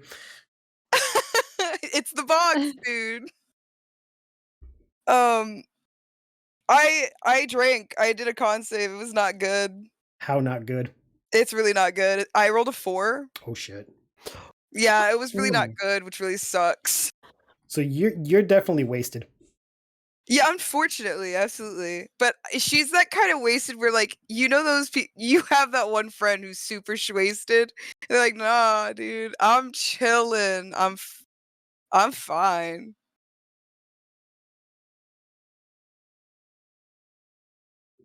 I think no, I think at this point everyone's had their merriment, and even Kyrie's like a little unwound because he imbibing as well as everyone just looking to relax. I do feel like at this point, narratively, this would be a good spot to take a quick break. Everyone get up, stretch, do break timey things, and also consider how they're gonna end the night. Because this will go on for a few hours, the party. Fierce. You guys started it around sundown, and by now it's like, if we're going by our time, it'd be like about 9 or 10. So there's still hours in the evening. And at this point, everything's gonna start winding down. So when we come back, it'll be the before bed, before everyone goes to sleep, wrapping up and all that. So take this time yourselves, get up, stretch, get a snack or a drink, and contemplate. If you had the force, would you make your friends fly around the room, or would you steal the food from your friends? We'll be back in just a minute. And all right. Those watching, you totally missed all of us committing a terrible war crime of which we cannot speak, and we've been sworn to not only secrecy, but we've agreed to be meeting each other in Bolivia. All future I'm on episodes an will be filmed. FBI watch list now. Mitch is actually being hunted by MI6, and the rest of them are currently on the run from the CIA. I'm so off the grid, you don't even know. Future Yeah, episodes it's a may joint be in different languages, so get an interpreter if you can. For legal reasons, FBI, that is a joke. I swear to God. Just saying, that's a joke. Anyway. The night wore on, some a bit sobered up by their experiences, others just enjoying the evening. Around, we'll say midnight, while everyone's toning down and finally feeling the exhaustion of the day, catching up with them. Not only the party, but the exploration, the walking. It's been a rough 48 hours for everyone. You all are gathered around a fire that Elrox built very effectively. He was sober enough to build the fire, which anyone at home watching, do not build a fire while drunk, please. Safety first. That can go wrong so very quickly. Don't do what I did. Yeah, don't do what I did. That's going to be putting a pin in that. I want to hear that story later. But no, the fire is nice and warm. Gathered around. Elrox was very clever enough to provide you guys with what can only be described as a squishy treat that he has been cooking on the fire and mixing with chocolate. And says he learned it from a trader from another part of the galaxy when him and Emru were on the other side of the Outer Rim. He personally doesn't like it, but he knows everyone else seems to when they give it a shot. The combination is very messy, but for those of you who try it, if you enjoy chocolate and sugary sweetness, it is quite delectable. For those of you who can't put together, yes, I'm describing s'mores. I can't say that because it's Star Wars, but I'm describing it. Emru has sobered up as well. She is currently laying, like, her back is against Elrox. She's using him as a, like, support as she just rests. How are you all enjoying the now quieter side of the party?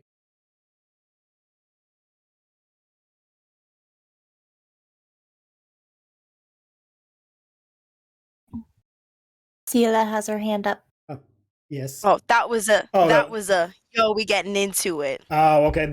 We getting litty. I'm getting litty. Is Bombyx Bombyx brought the joints. No, is Bombyx actually like engaging with everyone now that like she's had a bit to drink? You've all socialized. No. Oh, why not? What is She's really she's really glad that it's quiet. Oh, is she? So like, yeah, she set herself at the edge of the table, or like the edge of where everyone else was, and now that it's quiet, she's like, chill. Can there be a Dathomirian equivalent of weed? I mean, it only took 4 episodes for weed to be in the game, and I can't wait. I don't know if it's Dathomirian, but there is spice. Like, there are things you can smoke to get high. I mean, yeah, but I mean, like, a specific strain. I don't know if anything about Dathomirian, only because the planet is so arid, and as we know about weed, for those they got green. Yeah, I don't know nothing. I would say there wouldn't be a Dathomirian variant, but there would be a Mandalorian one because they're on a jungle planet, so that's a perfect fucking breeding ground for weed. Okay. Okay, I see it. Hold on. Emru has produced and some and asked if anyone want to partake. She does not, but she offers it to any of those who would. Getting into it right now. Does Sami make bad choices? I saw it in her. I saw it in her pocket. I rolled a 2 again on self-control. Oh no. We'll get back to that. We'll get back to that. So Bombyx partakes? Oh yeah. Roll a Sami partakes as well. Okay, roll a con. Just to see how how it affects you. I would also like to slide in and hit some of that shit. Yeah, if you partake, roll a con save. The pride and joy of the Jedi Order, y'all. How did Bombyx do? 19. All right. While some would have an adverse reaction, some would have a exuberant one. This strain actually helps Bombyx relax in a way that she hasn't relaxed since she was a child.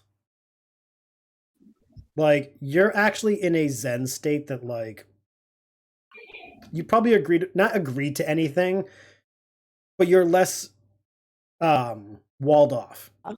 You're Yeah. you're more like, no, I'm in a zone of comfort. I'm in a zone of relaxation. The people around me are cool. I can turn off the mask. Mm-hmm. That, and because it's quiet, the introvertedness is like, yeah. Yeah, like you are actually in a state of It's like, just a beautiful combination. this is probably the most comfortable you felt since you left your friend. Yeah. Kyrie, how did you roll? I rolled a 5. This shit is stronger than anything you've had in your life. I It- think I need to go sit down. and it doesn't I'm help that you're hella still- crossfaded. Yeah, you're still feeling the effects of the booze, so you're definitely like, oh, I should have waited. I'm cooked. I'm gonna go sit down. I'm gonna go sit down and let the world spin around me. Roll a deck save. Ooh, okay. Let's see if you can find a chair. I'm a little better at that. That I'm good. 15. 15's better. You find a way to sit down without falling on your face. Sami. I just realized this is also her first time partaking Yep. in the bud. So would that be with disadvantage as well? Yep. Fuck, let's go. Yeah, that's a 9. The feeling of alcohol was warm, giggly, and kind of like freeing. That all those Jedi trainings were gone. Mm-hmm. This feeling, though, in a weird way, you've never felt so connected to everything. Oh no. Not in a bad way. No, like you remember all your lessons as a child of like learn to open yourself up to the galaxy around you, let everything in, to trust the force to not like overwhelm you. In this moment, you actually think this is what they meant. Mm-hmm. So she thinks she feels like very connected to the force now. She thinks she's like one step away from enlightenment. Gotcha. You don't see sounds or smell colors yet, but you're definitely like, I have never been this attuned to anything ever. And your tendrils are definitely reacting to it. My Leku are just swaying back and forth now. Imagine her eyes are like super dilated too. I would imagine they like are. like a cat seeing a Christmas light. I'm picturing Toothless seeing the Light Fury. Yes. Just those eyes going boom. Question is, who's the fucking Light Fury in this situation? Is it the Force? Let's roll a d20 to find out. No, I'm kidding. Oh God. She's staring at the fire, and Hesper's like, no, yeah. that's mine. Yeah. Hesper, are you tending the fire? Yeah, Hesper will be tending to the fire. She's keeping quiet. She's not taking anything else. She's just staying real quiet and fiddling with the object that she got from the store that disappeared. The monkey's paw store. Yes. Roll a dex. See if you can fidget it open. You Okay. weren't able to do it last time.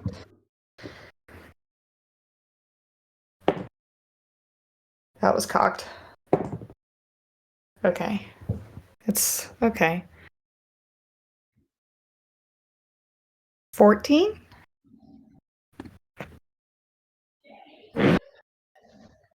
While you just for a moment. What feeling does Hesper get when she's looking at fire? Not those thoughts. The other thoughts. The ones that she can say in public. I'm thinking. I have to think because this is also me we're talking about here. That's why I was like, hold up. This is a family-friendly show, and by family-friendly, I mean this will be recorded.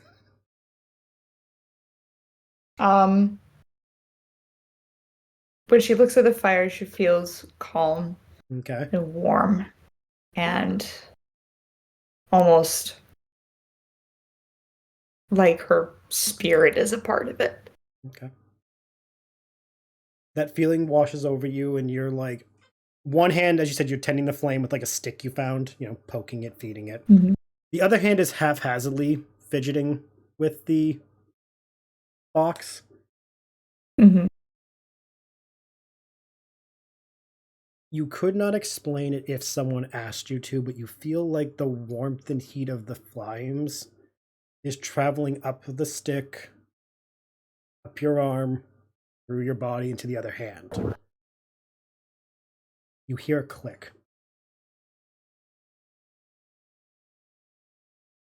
Oh, she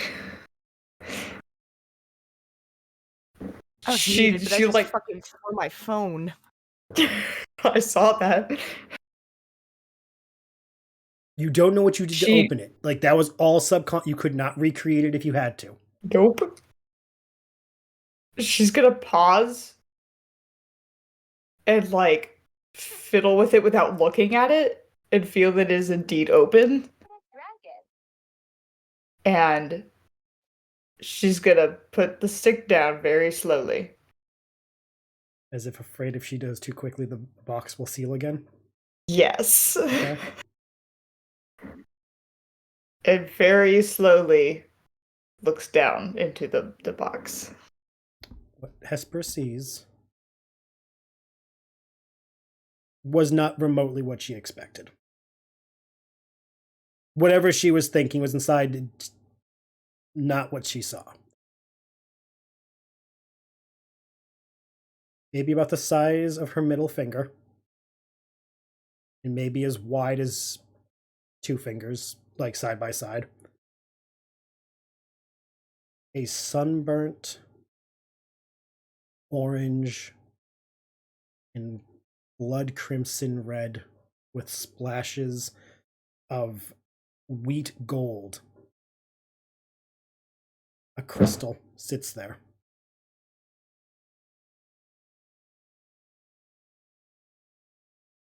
As she looks at it, she hears a sound that she could not explain, she could not describe, but it makes her brain feel something it has not felt since she was a child. Something she has not felt since the day she got that scar.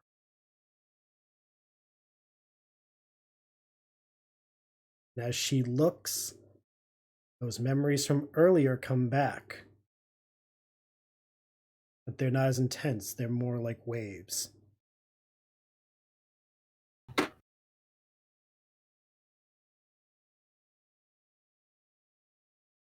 All coalescing, the blinding white light behind your eyes, the gap of memory that is the moment your parents screamed Hesper.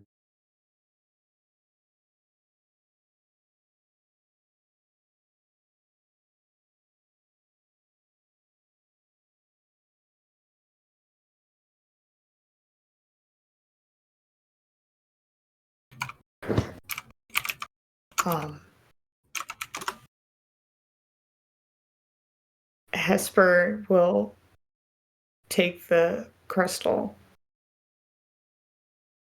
and roll it through her fingers and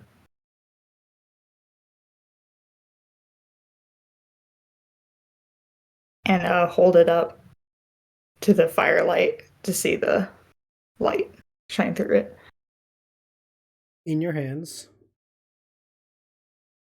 it's neither cool nor warm, but yet it's both at the same time.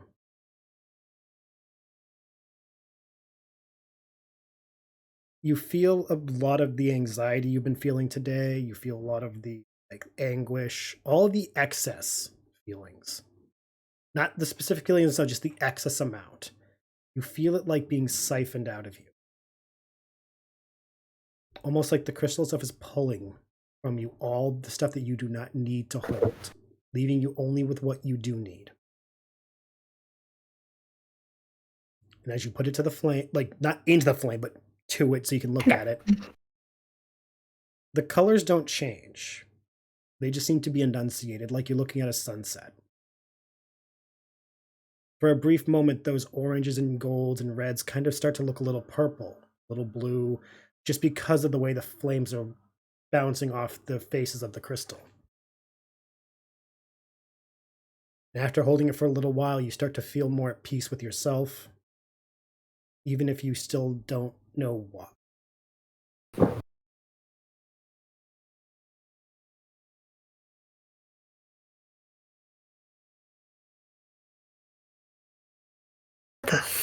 Eric. 5 episodes and I broke one of you. Huzzah! New New record! And didn't even involve a She's just holocron. gonna admire it. Okay. She's just gonna go, wow. Pretty crystal. The rest of the party hears Hesper suddenly start muttering, "Precious! It is my precious!"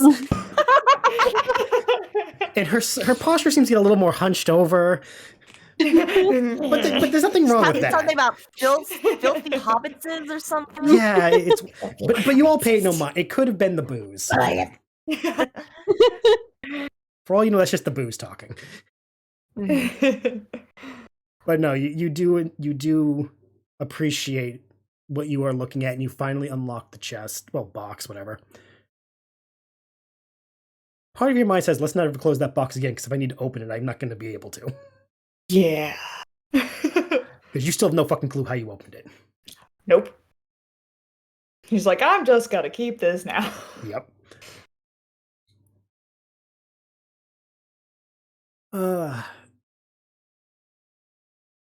Ragnar, this is the longest you've been without any of your stuff on. How you feeling?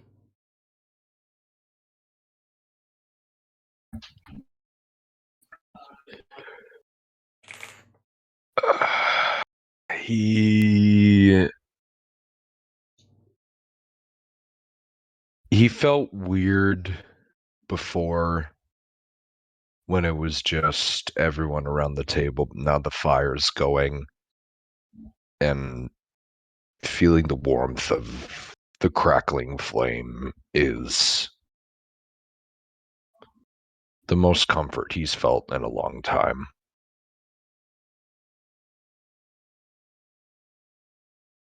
He's just kind of sitting there silently enjoying the feeling. How's he taking to the smell of the smoke? Something that he hasn't probably experienced in a long time.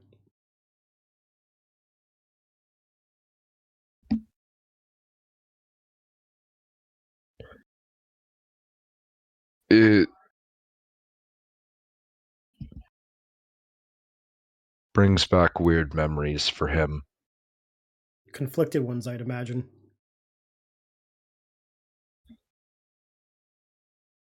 Unfortunately, he can't really go anywhere without them. The weight must be unbearable for him, the idea that these are memories of a time where he didn't know any better. So at the time, they weren't bad. But some of them are. Genuinely, his silence for the longest time has just been part of him being deep in thought about his earlier conversation with Rane and Emeril. And the other part is him being thankful that him and his sister are finally in a space with people that are genuine and are themselves. Or are they? No. I saw one of them go in vents. It's kind of sus. Motherfucker was electrical when the lights went out. It's been 4 years. I'll always find a way to bring it back. Okay, now that I want to play Among Us in character, but we can do that another day. Rane, how are you enjoying the fire? Is this a comfortable setting for her? Yeah, she is definitely like just kind of enjoying the warmth, and she feels comforted by it, definitely. Um it makes her it reminds her of like almost a romanticized feeling of the comfort she gets from Ragnar, and just feeling secure and feeling calm and feeling like she doesn't have to worry about anything or have her guard up. And I think she would kind of like lean her head, I think she would be sitting next to her brother, and she would just kind of lean her head on his shoulder and just kind of enjoy the serenity of being able to be calm and not be tense and stressed. Fair enough. Fair enough. Hey Bel, do you still feel the anxiety you felt earlier?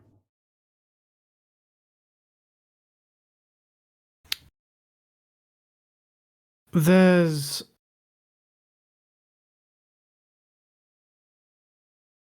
And a little bit. for the record, I speak of the anxiety you had when you were talking to your crew. The idea of having to leave them for this.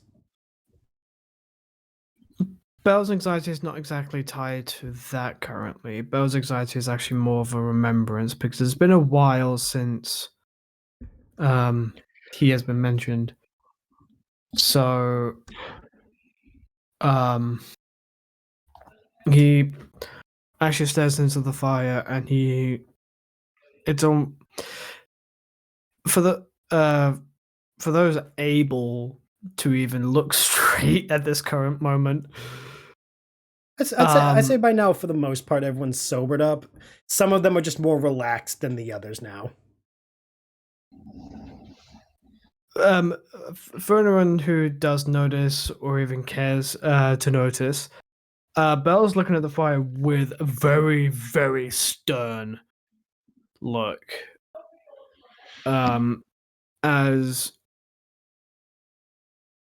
Belle looks into the fire, and there is an audio playing of a specific event. This event. Oh, sorry. Is it very recent or is it long past? Long past. Say about 1 minute. 7 years ago.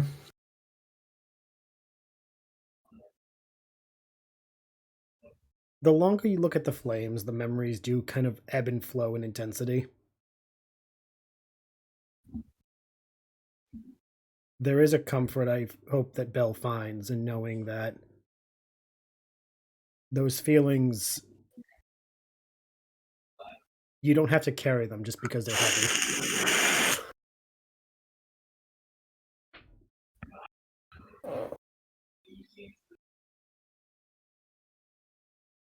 I believe Sami wanted to say something. Yeah, I just had a question. Like, is this like a passive perception? Do we have to actively perceive? In this scenario, I would say it's passive in terms of noticing him. Okay. Active if you want to be like, what the fuck's he doing? Okay.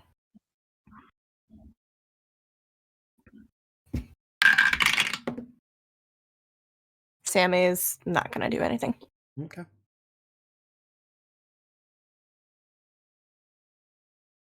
There does come hold on, let's see. Let's see how Belle reacts to this flood of memories. Oh no, that was a 4 on the die. Uh-oh. Oh no.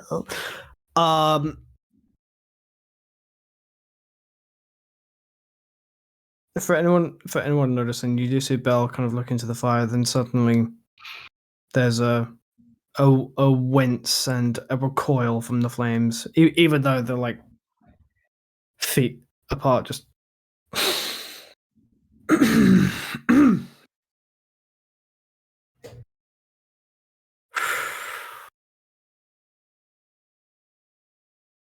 Ragnar will pipe up. Seeing that. You alright, Bel? Oh. Just, not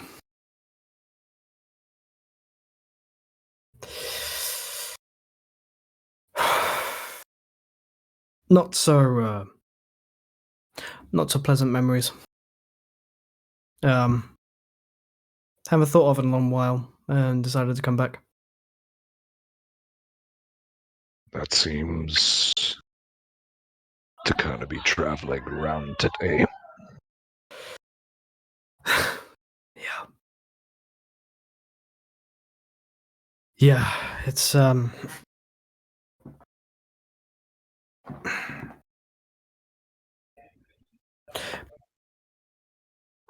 this is kind of like in the short time you've known Bel Ragnar, this is the first time you actually see him disconnected.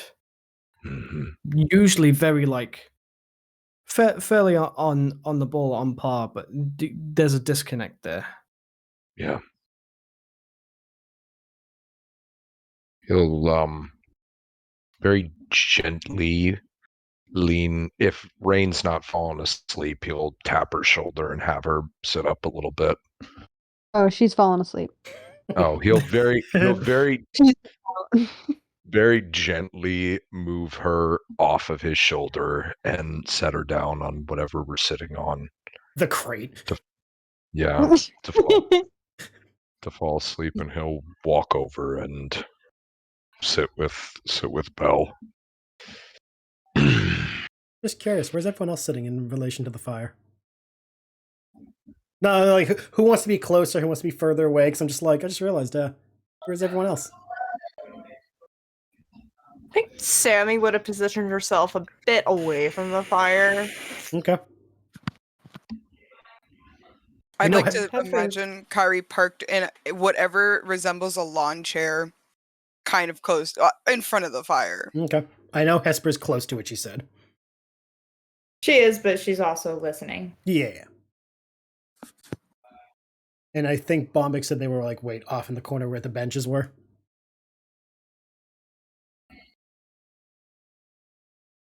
I'm just picturing Ragnar putting sleeping Rane on the crate and just pointing fingers at Kyrie like, no, she's asleep.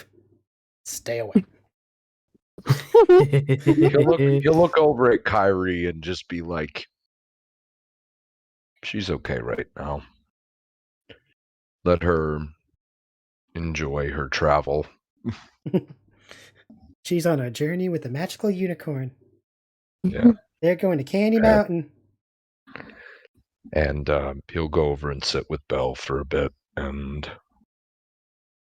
do you need to lessen the weight of whatever's on your mind?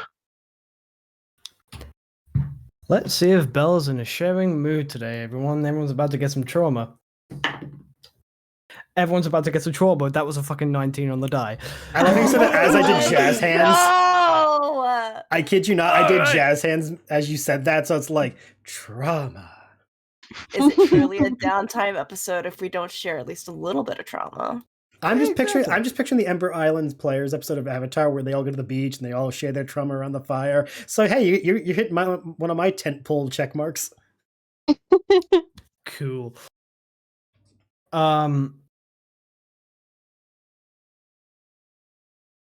Well,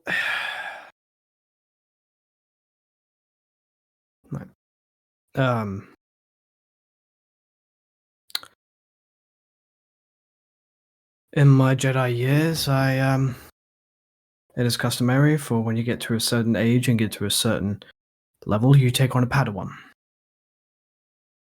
Much like Sami is my friend's Padawan. She'll just kind of like raise her hand, like,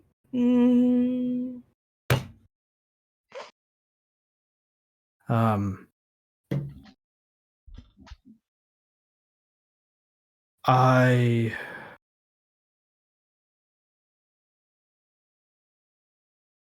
on a mission in Felucia.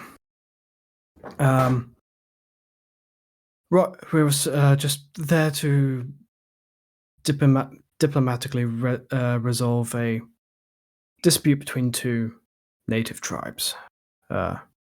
Clans, if you will. And everything seemed to go well. Until one overzealous Felucian decided to get testy. We tried to de-escalate the situation, and my Padawan being somewhat fresh in the field was still learning when to ignite his saber and when not to.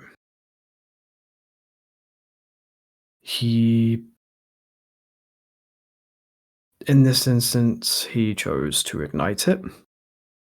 Tensions rised, and while I was still trying to defuse the situation, my Padawan was slaughtered in front of me.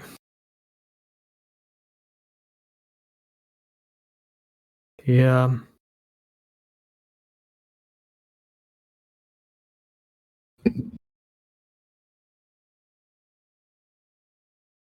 He was my Padawan for 5 years, which is a short time.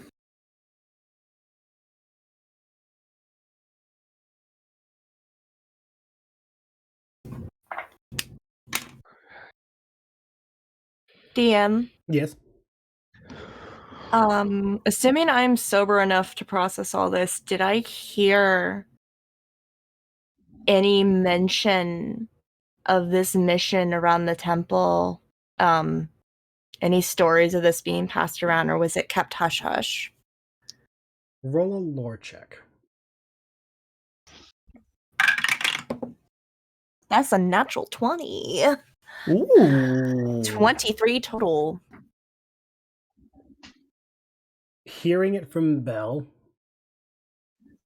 a lot of the feelings you had kind of like just vanish because you sobered up putting two and two together. Mm-hmm. Early on in your time with your master, you were told a story that he grappled with losing a friend. The friend wasn't dead, but they lost their way. Your teacher instructed you using this story to say that as a Jedi, you will be tested in many ways. One of those ways will be loss. His friend did not fail the test, but in his mind, the test was rigged. Because there is no way to pass the test when there is a loss that great.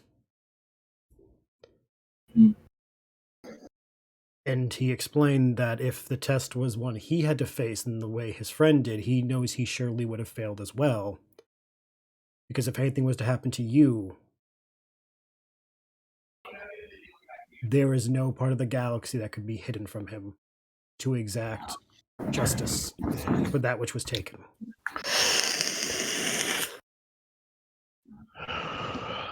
It is in this moment it crystallizes that, oh, This is why I was sent alone.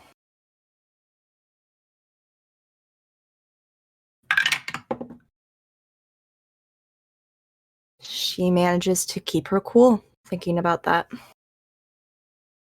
She actually understands now.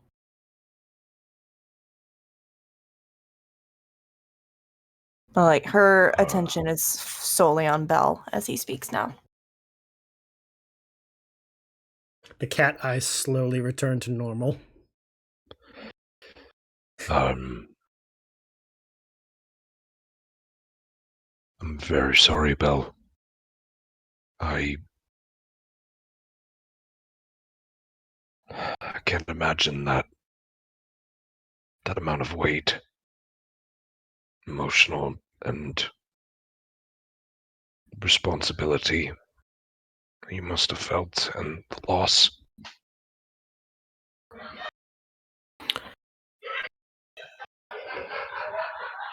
It's, funnily enough, it's a good teacher.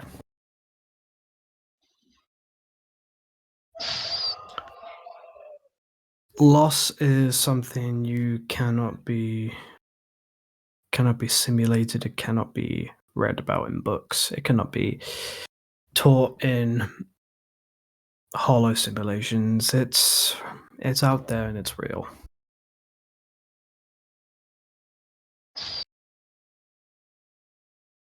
And it's the main reason why I left the order.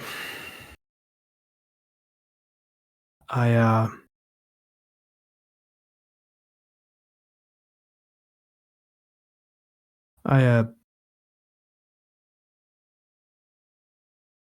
couldn't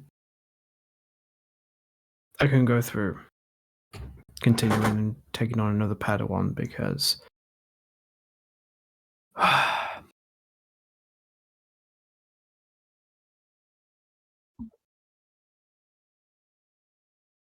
even though we're taught not to form attachments, it's hard to when you're taking on a child under your wing to teach them how to be an adult, a Jedi.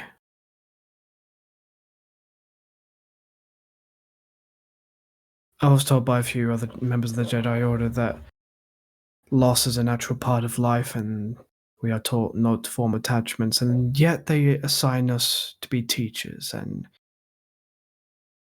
a teacher that is not attached to their student is not an effective teacher.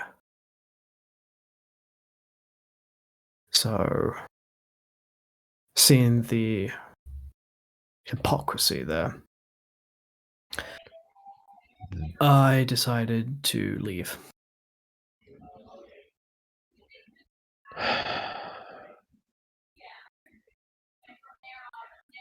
You had every right to. Yeah.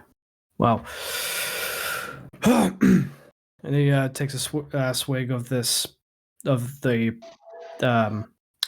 bioluminescent. He's hurting. He's not that hurt. It's the bioluminescent blue liquid. It's blue. It's blue. Makes your tongue glow in the dark, but They call it the French Smurf now.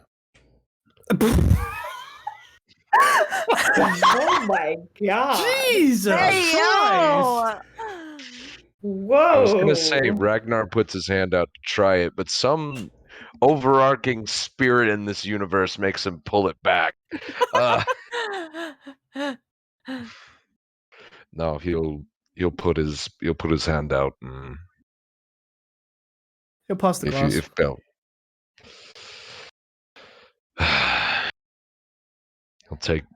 Ragnar will take a good old swig of it. Roll a Constitution save. Do we both?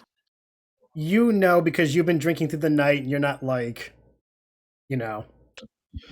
This is Fair. This is Ragnar's first because he didn't drink earlier. That's a 19. Oh yeah, this is nothing to you. Your family's drank harder stuff.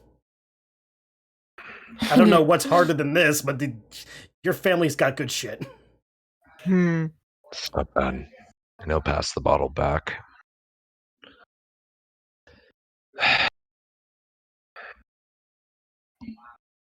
This is the most amount of calm I felt in a long, long time.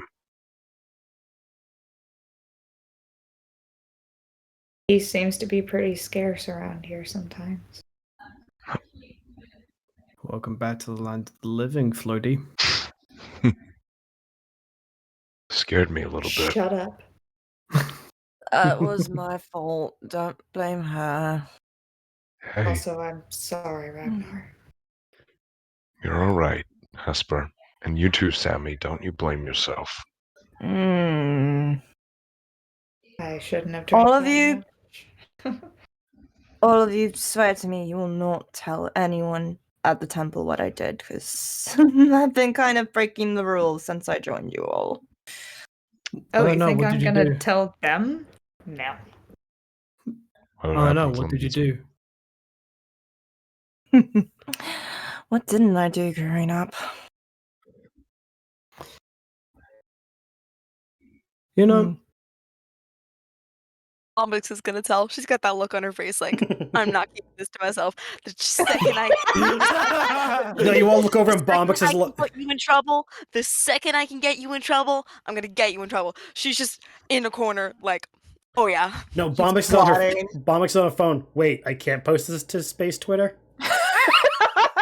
I've already posted video. She already pressed send. I've literally already sent an email with screenshots to the Jedi Temple. What do you mean? This definitely happened. Well, Sami can rest confidently that they won't read that email, for it has an attachment. They don't do attachments.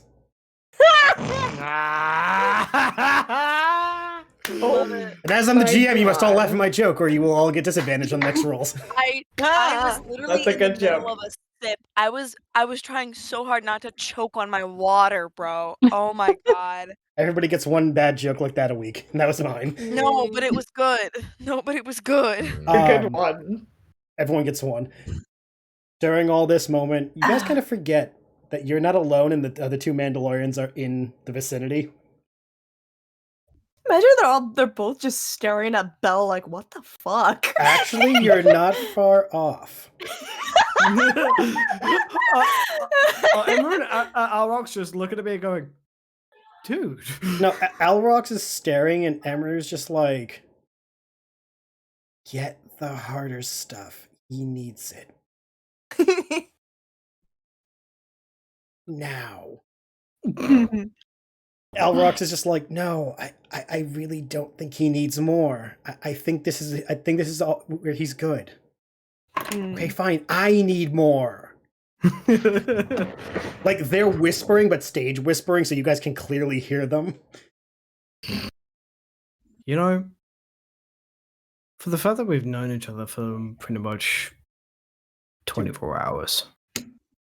I would say Not about even. I would say about this point you're hitting 2 days.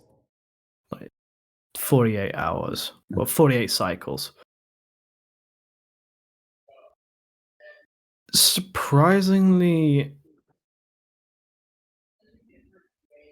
I feel open and able to be open with this group.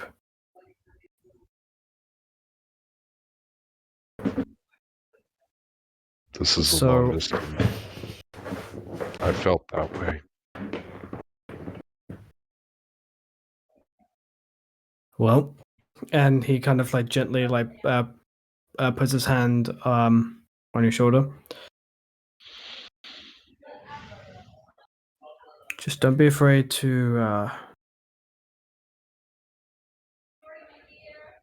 And it's my understanding the Mandos are a solitary culture and community. Looks at Alrox and Emru. No offense. There's a very long pause between them. From Emru. We have guidelines. How's that? They're more like guidelines. It's only the shitty clans that are like that. What he said. We're actually really sociable. But and this goes for everyone who is awake. I think you say everyone that's Mandalorian, it's like, oh, fine, cut everyone else out. Look, just anyone who is awake.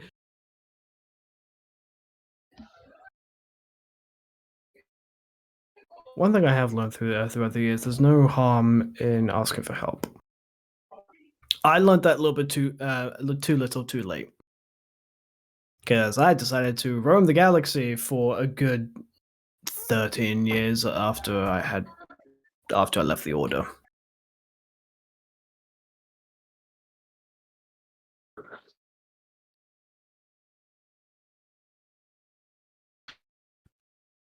But Thank you for sharing. Definitely I don't know not if take it lightly. Yeah.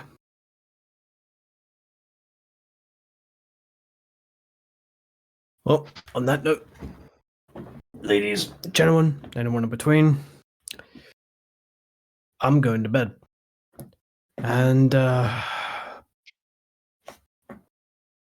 what's remaining of the blue liquor? You see Bel take off the mask, and usually he's quite shy because, yeah, it's intimate. But at the moment, he just takes it off. And for those who haven't seen a Keldor without the mask, it's actually not a pretty sight. Nope, Not it's not. fuel. It's not a pretty sight. I'm gonna say he has a Keldosi on his face. It's giving. What? Thank you for that visual. From everyone that's watching this, thank you. Oh my god. It's gonna be this episode's gonna be out in February, and I'm gonna be Give myself reminded. the rest of the night. No, this episode's gonna come out in February. I'm gonna forget this was said. I'm gonna be watching it back and be like, "Oh fuck, Paige said that."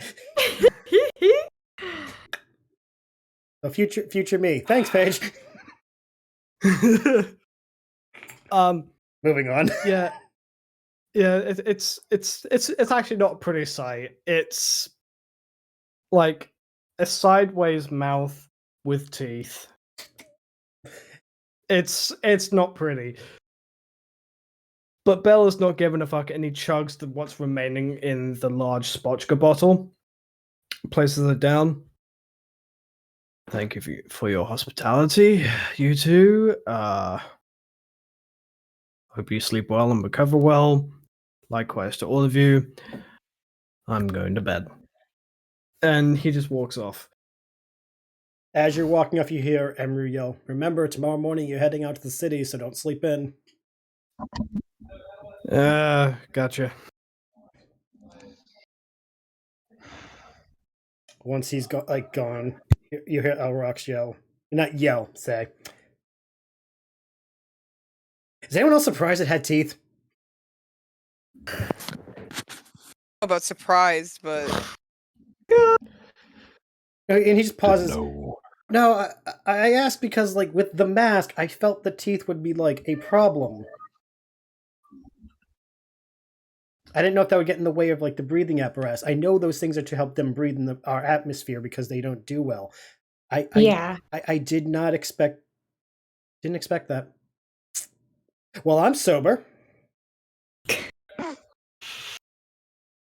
Do you not want to be? At the moment, I don't know. Though I do know this. I need more of those sugary treats I made. And he gets up. He's like, "Does anyone want anything else?" I was gonna say, as he says that, Sami just reaches up with her hand, and while she's a little bit sober now, just uses the force to grab a treat and float it into her own hand. He watches it go by. As he's walking, he just sees it whisk by him and goes, "I envy the Jedi. Just for that." I mean, so cool. So She just- cool. She just slowly just starts nomming. Is just staring off into space as she does.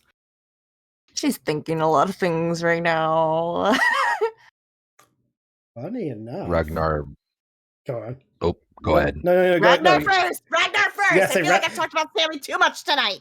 Me and my Ragnar is gonna make his way back to Rane and check on her while she's sleeping, and just very gently, if there's any hair in her face, pushes it out of the way, and just is making sure she's okay. Is The Rane minute that asleep? he does that, she sits up real quick. And Ragnar can see in her face that she has just had the most vivid nightmarish dream, and she like looks around at everyone to make sure she's where she's supposed to be, and kind of just quietly sits up and just kind of waits. She's trying to get her bearings of like, okay, I'm here. Yeah.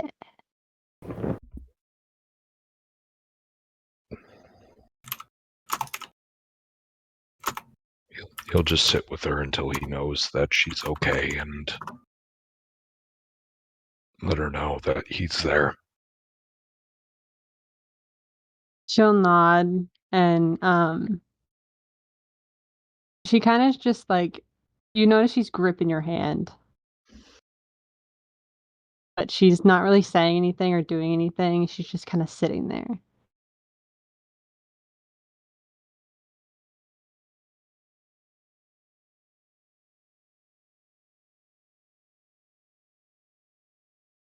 He'll in After Mandoa he'll say, "Do we need to go?" she'll nod and she'll stand up. But instead of heading to her room, she goes to the kitchen so that she can start baking and kind of keep her mind off of it. And she'll start making some cake for her and Ragnar. Cake! And anyone else who wants it, but huge cake for them.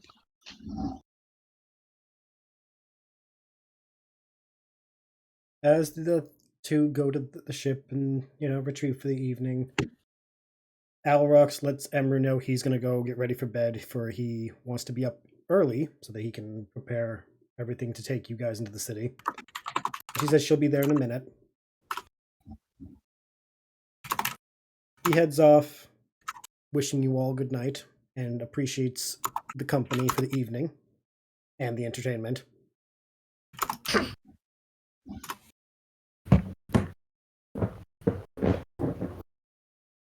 Do any of you also head to bed as well, or are you all still going to be up a little bit longer? Yes, Bombyx? You good? Sorry, it's something I said in chat. Oh, okay. I look over right as Bombyx is like having a moment. I'm just like... I just made Selah realize Bombyx is very much Agatha Harkness coded. She's literally Agatha Harkness. She's literally Agatha Harkness. Okay, I can now imagine Bombyx being voiced by Catherine Hahn. Yes. Wait, you're right though. Wait, Either you're right, voiced by though. Catherine Hahn or voiced by Aubrey Plaza. I was just about to say. Either works. Either works. She's the Green Witch. The Green Witch. Oh my Yeah, god. sorry. What's their ship name? Because whatever that is Bombyx. I can't remember. Agario is what it's called. Bombyx is the physical embodiment of Agario. Okay. Period. That's my piece. Does Hesper head to bed, or is she staying up a little longer? She will. Who's left? As of right now, it is Bombyx vibing, Sami munching on a cupcake, and Kyrie. I think Kyrie's experiencing a transcendent state of crossfaded. Yeah. Fair. She's so gone. She's and I camped love in that for chair. her. She's not going anywhere. I think the chair is now part of Kyrie. Now she has to They're make one. rolls to be like, oh, which legs do I move with? The chair legs or my Which legs? legs do I move with? She's a hermit Kyrie now. That's so funny. This is her shell. Yeah. Hesper will look to the others, those who are remaining, and say, if you guys want to keep the fire going, you can. I'm probably gonna head out, get some sleep. All right. You have a pleasant evening. You too. And she's gonna take the crystal one more time and like flip it up into the air just to watch it catch the light again. She puts it back in her pocket. As you do, you hear it sing a little. Like the sound of Ooh. not sing as in like anyone else can Like, hear, but yeah, not like that, but like you hear that like high-pitched ringing that some crystals make if they move. It's like a hum, and you hear it as you walk away. Not to be nosy, but does my spidey sense pick up anything? Same. Does it? Same. Does it? Does it? Does it? Bombyx and Sami, both of you can roll a wisdom. Because I think this is the first time we've now seen the crystal in her hand. Not only that, but like there's connotations. I think she's a little too stoned right now. I rolled a 9. You're not. It's not something that you're too stoned, but you kind at this point in the night, you're just so like everything is caught up with you. Yeah. Your brain is like she's- that is a tomorrow problem. Future Sami can deal with it then. I'm one with the Force, and the Force is with me, and I'm not dealing with that tonight. That's what she's thinking. How did Bombyx do? 18. 8. 18. Yeah, I heard you. I'm trying to think of what I can give without giving 18. everything. It's spooky. Everything. It's got vibes. As Hesper walks away, Bombyx feels like Hesper's more her. Like something clicked into alignment. A feeling that was not there since you met her. You got a glimpse of it feeling-wise before, but this one is a more sturdy, almost like when you see someone lighting up because they're talking about their hyperfixation, that kind of feeling that you get from them. And also because you've been in your like Zen vibe mode of partaking in introvertedness, you've also noticed that in that flicking of the crystal, that's the first time you saw Hesper look not content, but almost like there isn't a weight on her shoulder. She looks comfortable in her own skin. But it's also gone in a flash as if like the passing of wind. And can I tell if this is like a vibes thing, or do I just register this as like a character thing? Like a personality thing? Yes. Great. Like, to answer you honestly, yes. It is yes. Fantastic. Bombyx has been like kind of far from everyone else, and then as people start to like Depart. stand up and go away, she takes seats. Sammy's still hanging out, so she's gonna sit closer to Sami and then like nudge her with her elbow and be like, Hmm? paddle one. Hmm? Did you notice that?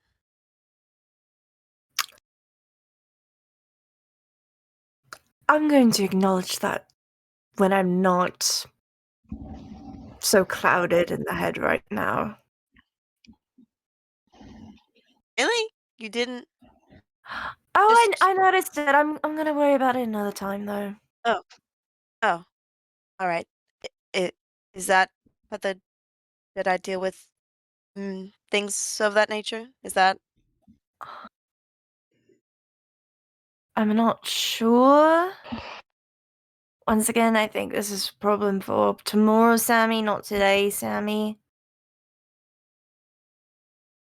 Are But you today is okay? still today.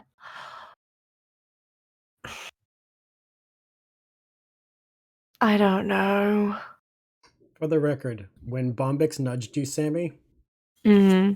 there was a brief moment in the back of your head remembering during the fight with the Wampa seeing Bombyx use her magic. Mm-hmm. And you getting that feeling again of like the Cold. not so much the cold this time. Yeah. This time it's more like a shiver up your spine. Mm-hmm. But this time it wasn't startling. It was more of a, okay, that's a Bombyx feeling. Okay. Yeah. You are now associating that feeling with her in your proximity in the Force. Mm-hmm. Oh, it's like a little Signature. specific phone jingle. Yeah, it's like Have a a ringtone for me. yeah. That's what I say. Yeah, it's like a ringtone that you personalized. Yeah. Bombyx is just gonna like look at her awkwardly and like observe her, and she's like, because she's totally chill, right? And she's like, Mhm. why are you tweaking? She's like, Do you want to go to bed, Padawan? My name is Sami. And you are a Padawan, aren't you? I'd prefer to be referred to by my name in less formal setting, if that's all right.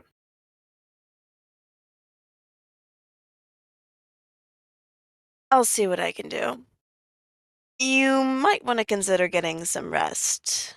And then she like points to her eyes and like how kind of out of it she is, and she's like, "That's not an average response." Oh no. Hmm. Sammy's gonna like narrow her eyes. She's starting to get a little annoyed. And unintentionally cause a plate on the table nearby with like food on it to shift. Doesn't even 'Cause, like, look. yeah. Ooh, okay. I did a thing. Don't worry about it. Oh no. Okay. Carry on. They're basically having a cowboy high noon stare down right now. After this little stare down reaches an apex, this episode not brought to you by Apex. You hear the clearing of someone's throat, and are reminded that Emru is not gone.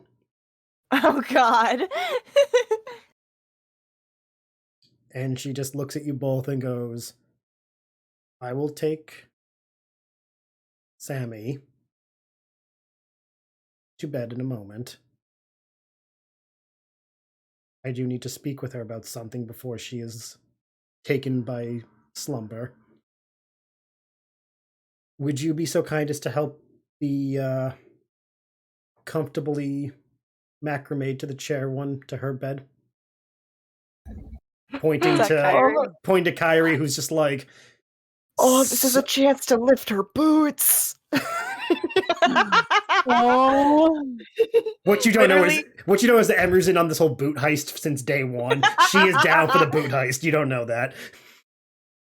Bombyx is gonna look over at Kyrie, smile back at Emru, and go, "Certainly." And then very sweetly, as a matter of fact, like she has practiced this, because she has, because her bestie is irresponsible. Everyone's falling to doubt. No, I What? firmly believe the Princess of Empress Cheetah, like... Oh no, doubting that it's sincere. Oh. Doubt sincerity. It's a ploy. It is a ploy, but she's still being nice. Yeah, I You know, believe it. she doesn't have to be nice, but she is. It's such an Agatha Harkness thing to do. How conscious is Kyrie? How conscious is Kyrie? She's cooked. She's kind of been in and out, but she's cooked. We're outside and it's nighttime, right? Yep. Yeah. Yeah, just now and then stargazing when the eyes are open. So yeah, like when Bombyx comes over, you're definitely like, whoa. Where'd you come from? Yeah. Her Almost- eyes are the color of stars. Almost that Dude. like you're that state of someone who's like on pain meds, and they're like almost like, hey, I have 10 fingers. Do you know that? Yeah. And Bombyx has to deal with you being that like pointing out the obvious, but not obnoxiously, but just that like, no, I feel great. Yeah, I feel great. Awesome. Yeah. Oh, wow. Incredible. How are you? And she's I'm here. How are you? Here. Oh, cool. Well, how about we take you here to your bed and you have a little sleep No. I like with me? Oh! No, that was out of no. I did the Debbie Ryan. It's not canon. I did the Debbie Ryan. It's not canon. It's not canon. I did the Debbie Ryan. Sammy, while this is happening, Emery's just giving you a look like, I am trying to save you. I am trying to save you. She will shift over to Imru then, as this interaction is happening. Do you let Bombyx take you to bed? Not in that way. I mean, it's reluctant, but yes. Okay. Very rough. It takes a little too long to get there. As they walk He's off. patient. Yeah, Fine. She definitely has to be. Are you going to try stealing the boots in the process? Or are we going to Yes. do... Gosh! Damn it! No. I'm gonna make sure that she is snugly in bed. Oh, okay. So we'll get to that in a minute. Okay. Yes. Okay. So Horrible. this is like the end of it. The end of it. Duly noted. Once they're out of earshot, Ember just looks at you and puts a bottle in front of you and says to drink it. Sammy. It's not alcohol. Don't worry. I'm not trying to get you more drunk. She'll take it and slowly start to drink. The taste is very sweet. Ooh. Like fresh fruit sweet. Mm-hmm. You know that when you haven't had any water and you had that first cold sip and your whole body feels it? God, yes. That's all Sammy feels. Mm. And all that Lodi is starting to wash down her system. Mm-hmm. She's sobering me up. Oh yeah. And she just looks, she watches you and goes, yeah, that really kicks, doesn't it? Oh yeah. Alrox makes Really it. does. He calls it fixer. And I don't mean fixer ER, I mean fixer me. Fix her. Oh. Don't worry, you'll feel 100% better and no sick tomorrow. This was your first time, wasn't it? First time for a lot of things. Good. Now you can do them again in the future and not be as scared. The first time you were with friends, you were safe.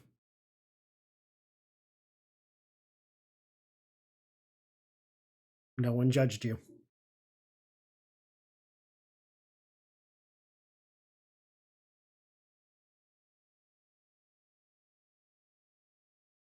I hate to admit that you were right.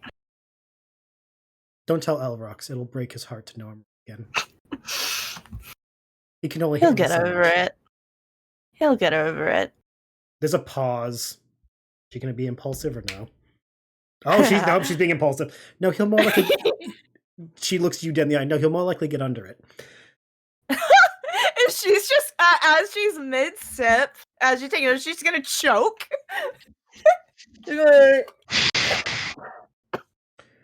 Oh. All right.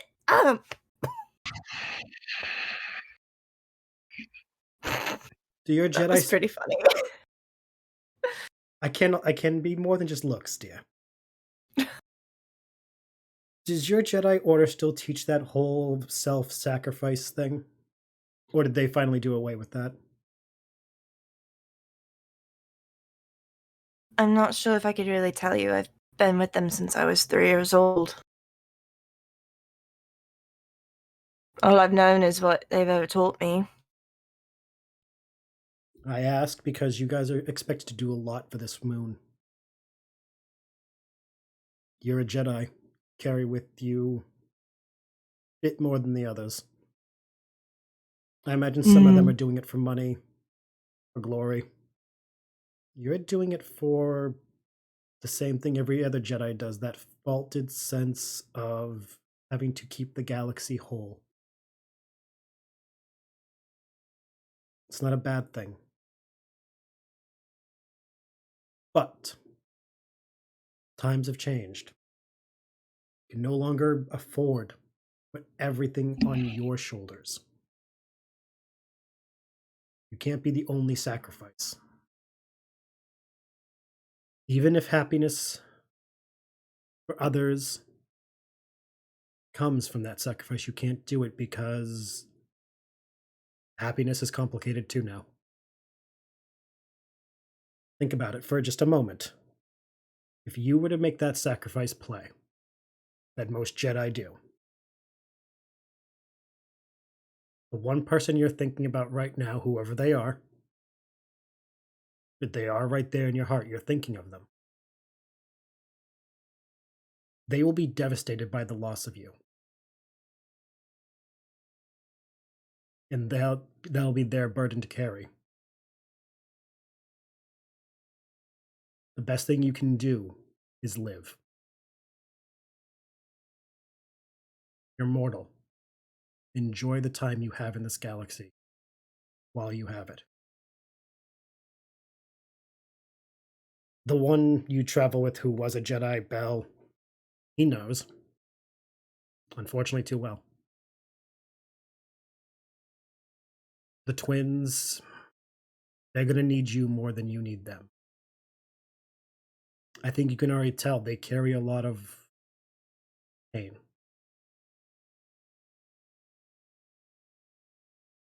I could sense it around them. I can't, it's not my place to share, but I can only tell you this. The pain they carry will break your heart every time if you knew what it was. Do not close your heart to it, though. They're going to need you to be there when they finally share it. The one who drinks, she's fully self-actualized. She's good. She's got some shit, but whatever it is, she's fine. Maybe that's just the fact that she can drink me under a table. I don't know.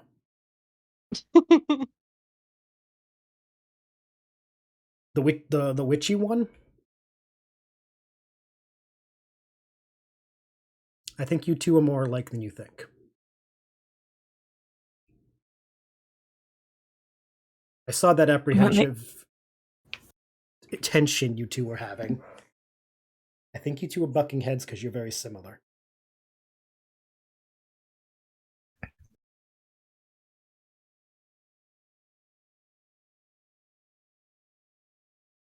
Do not be afraid of the part of her that you were taught to shun.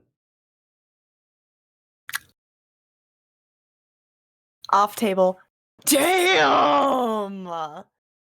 Baby girl, they're gonna be yin and yang. That being said, the complimenting height thing is kind of cool.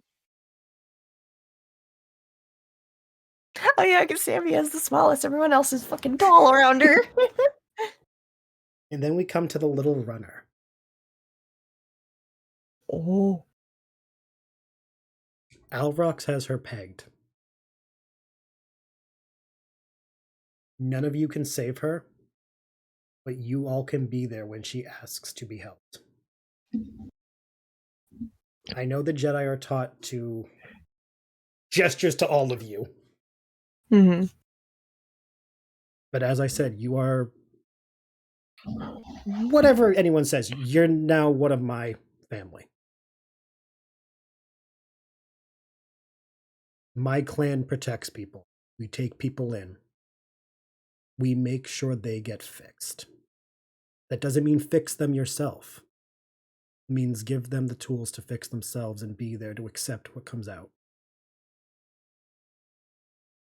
That includes you, too. You're not running from something, but you're definitely kicking yourself in the pants where you don't deserve it.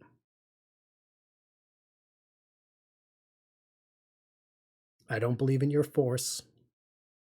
Personally, kind of feels a little hooty-wee.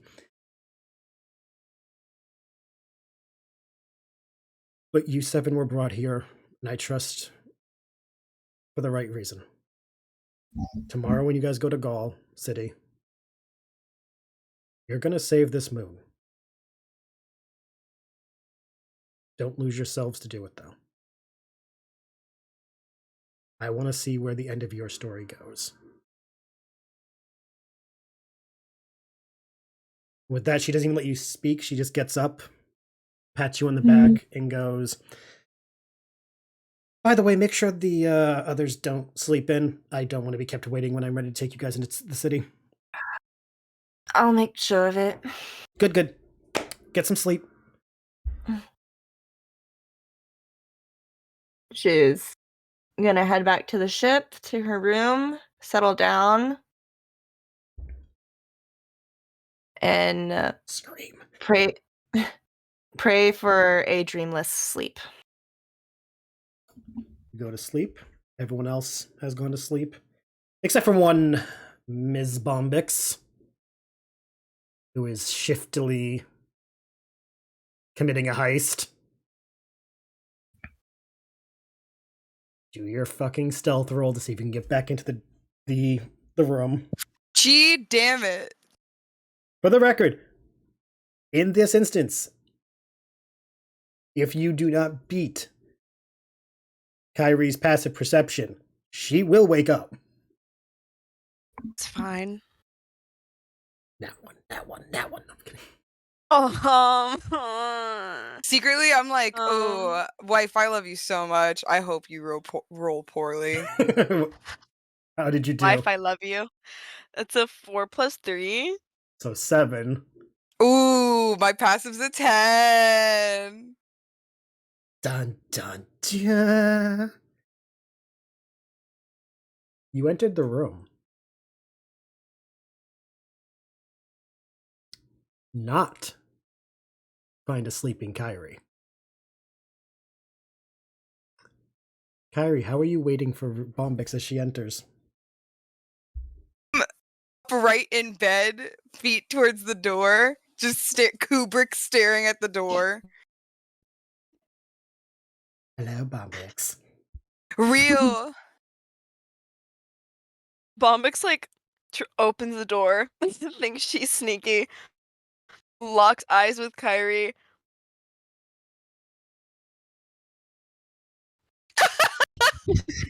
Just closes the door again.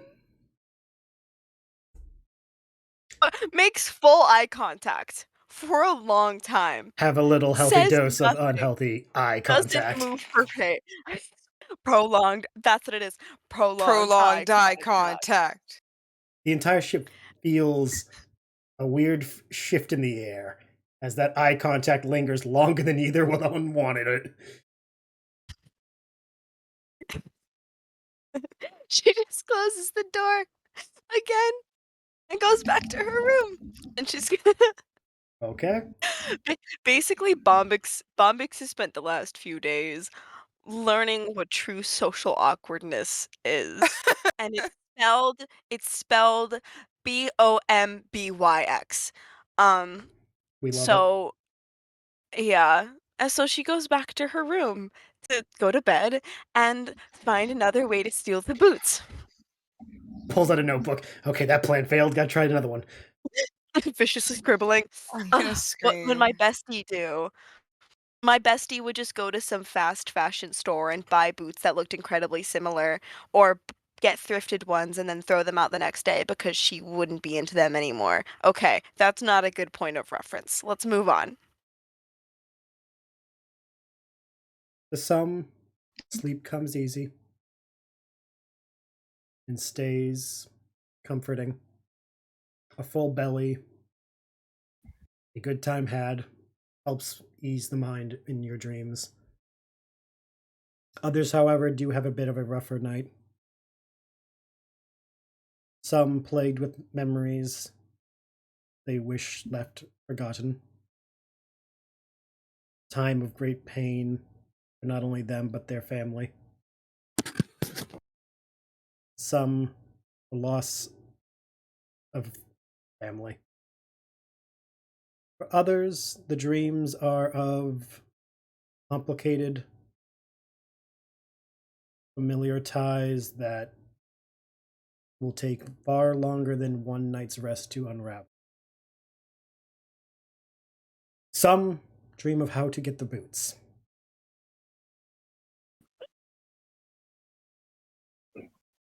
Others, though, dream of an accident that may or may not have been their fault, and the consequences of it.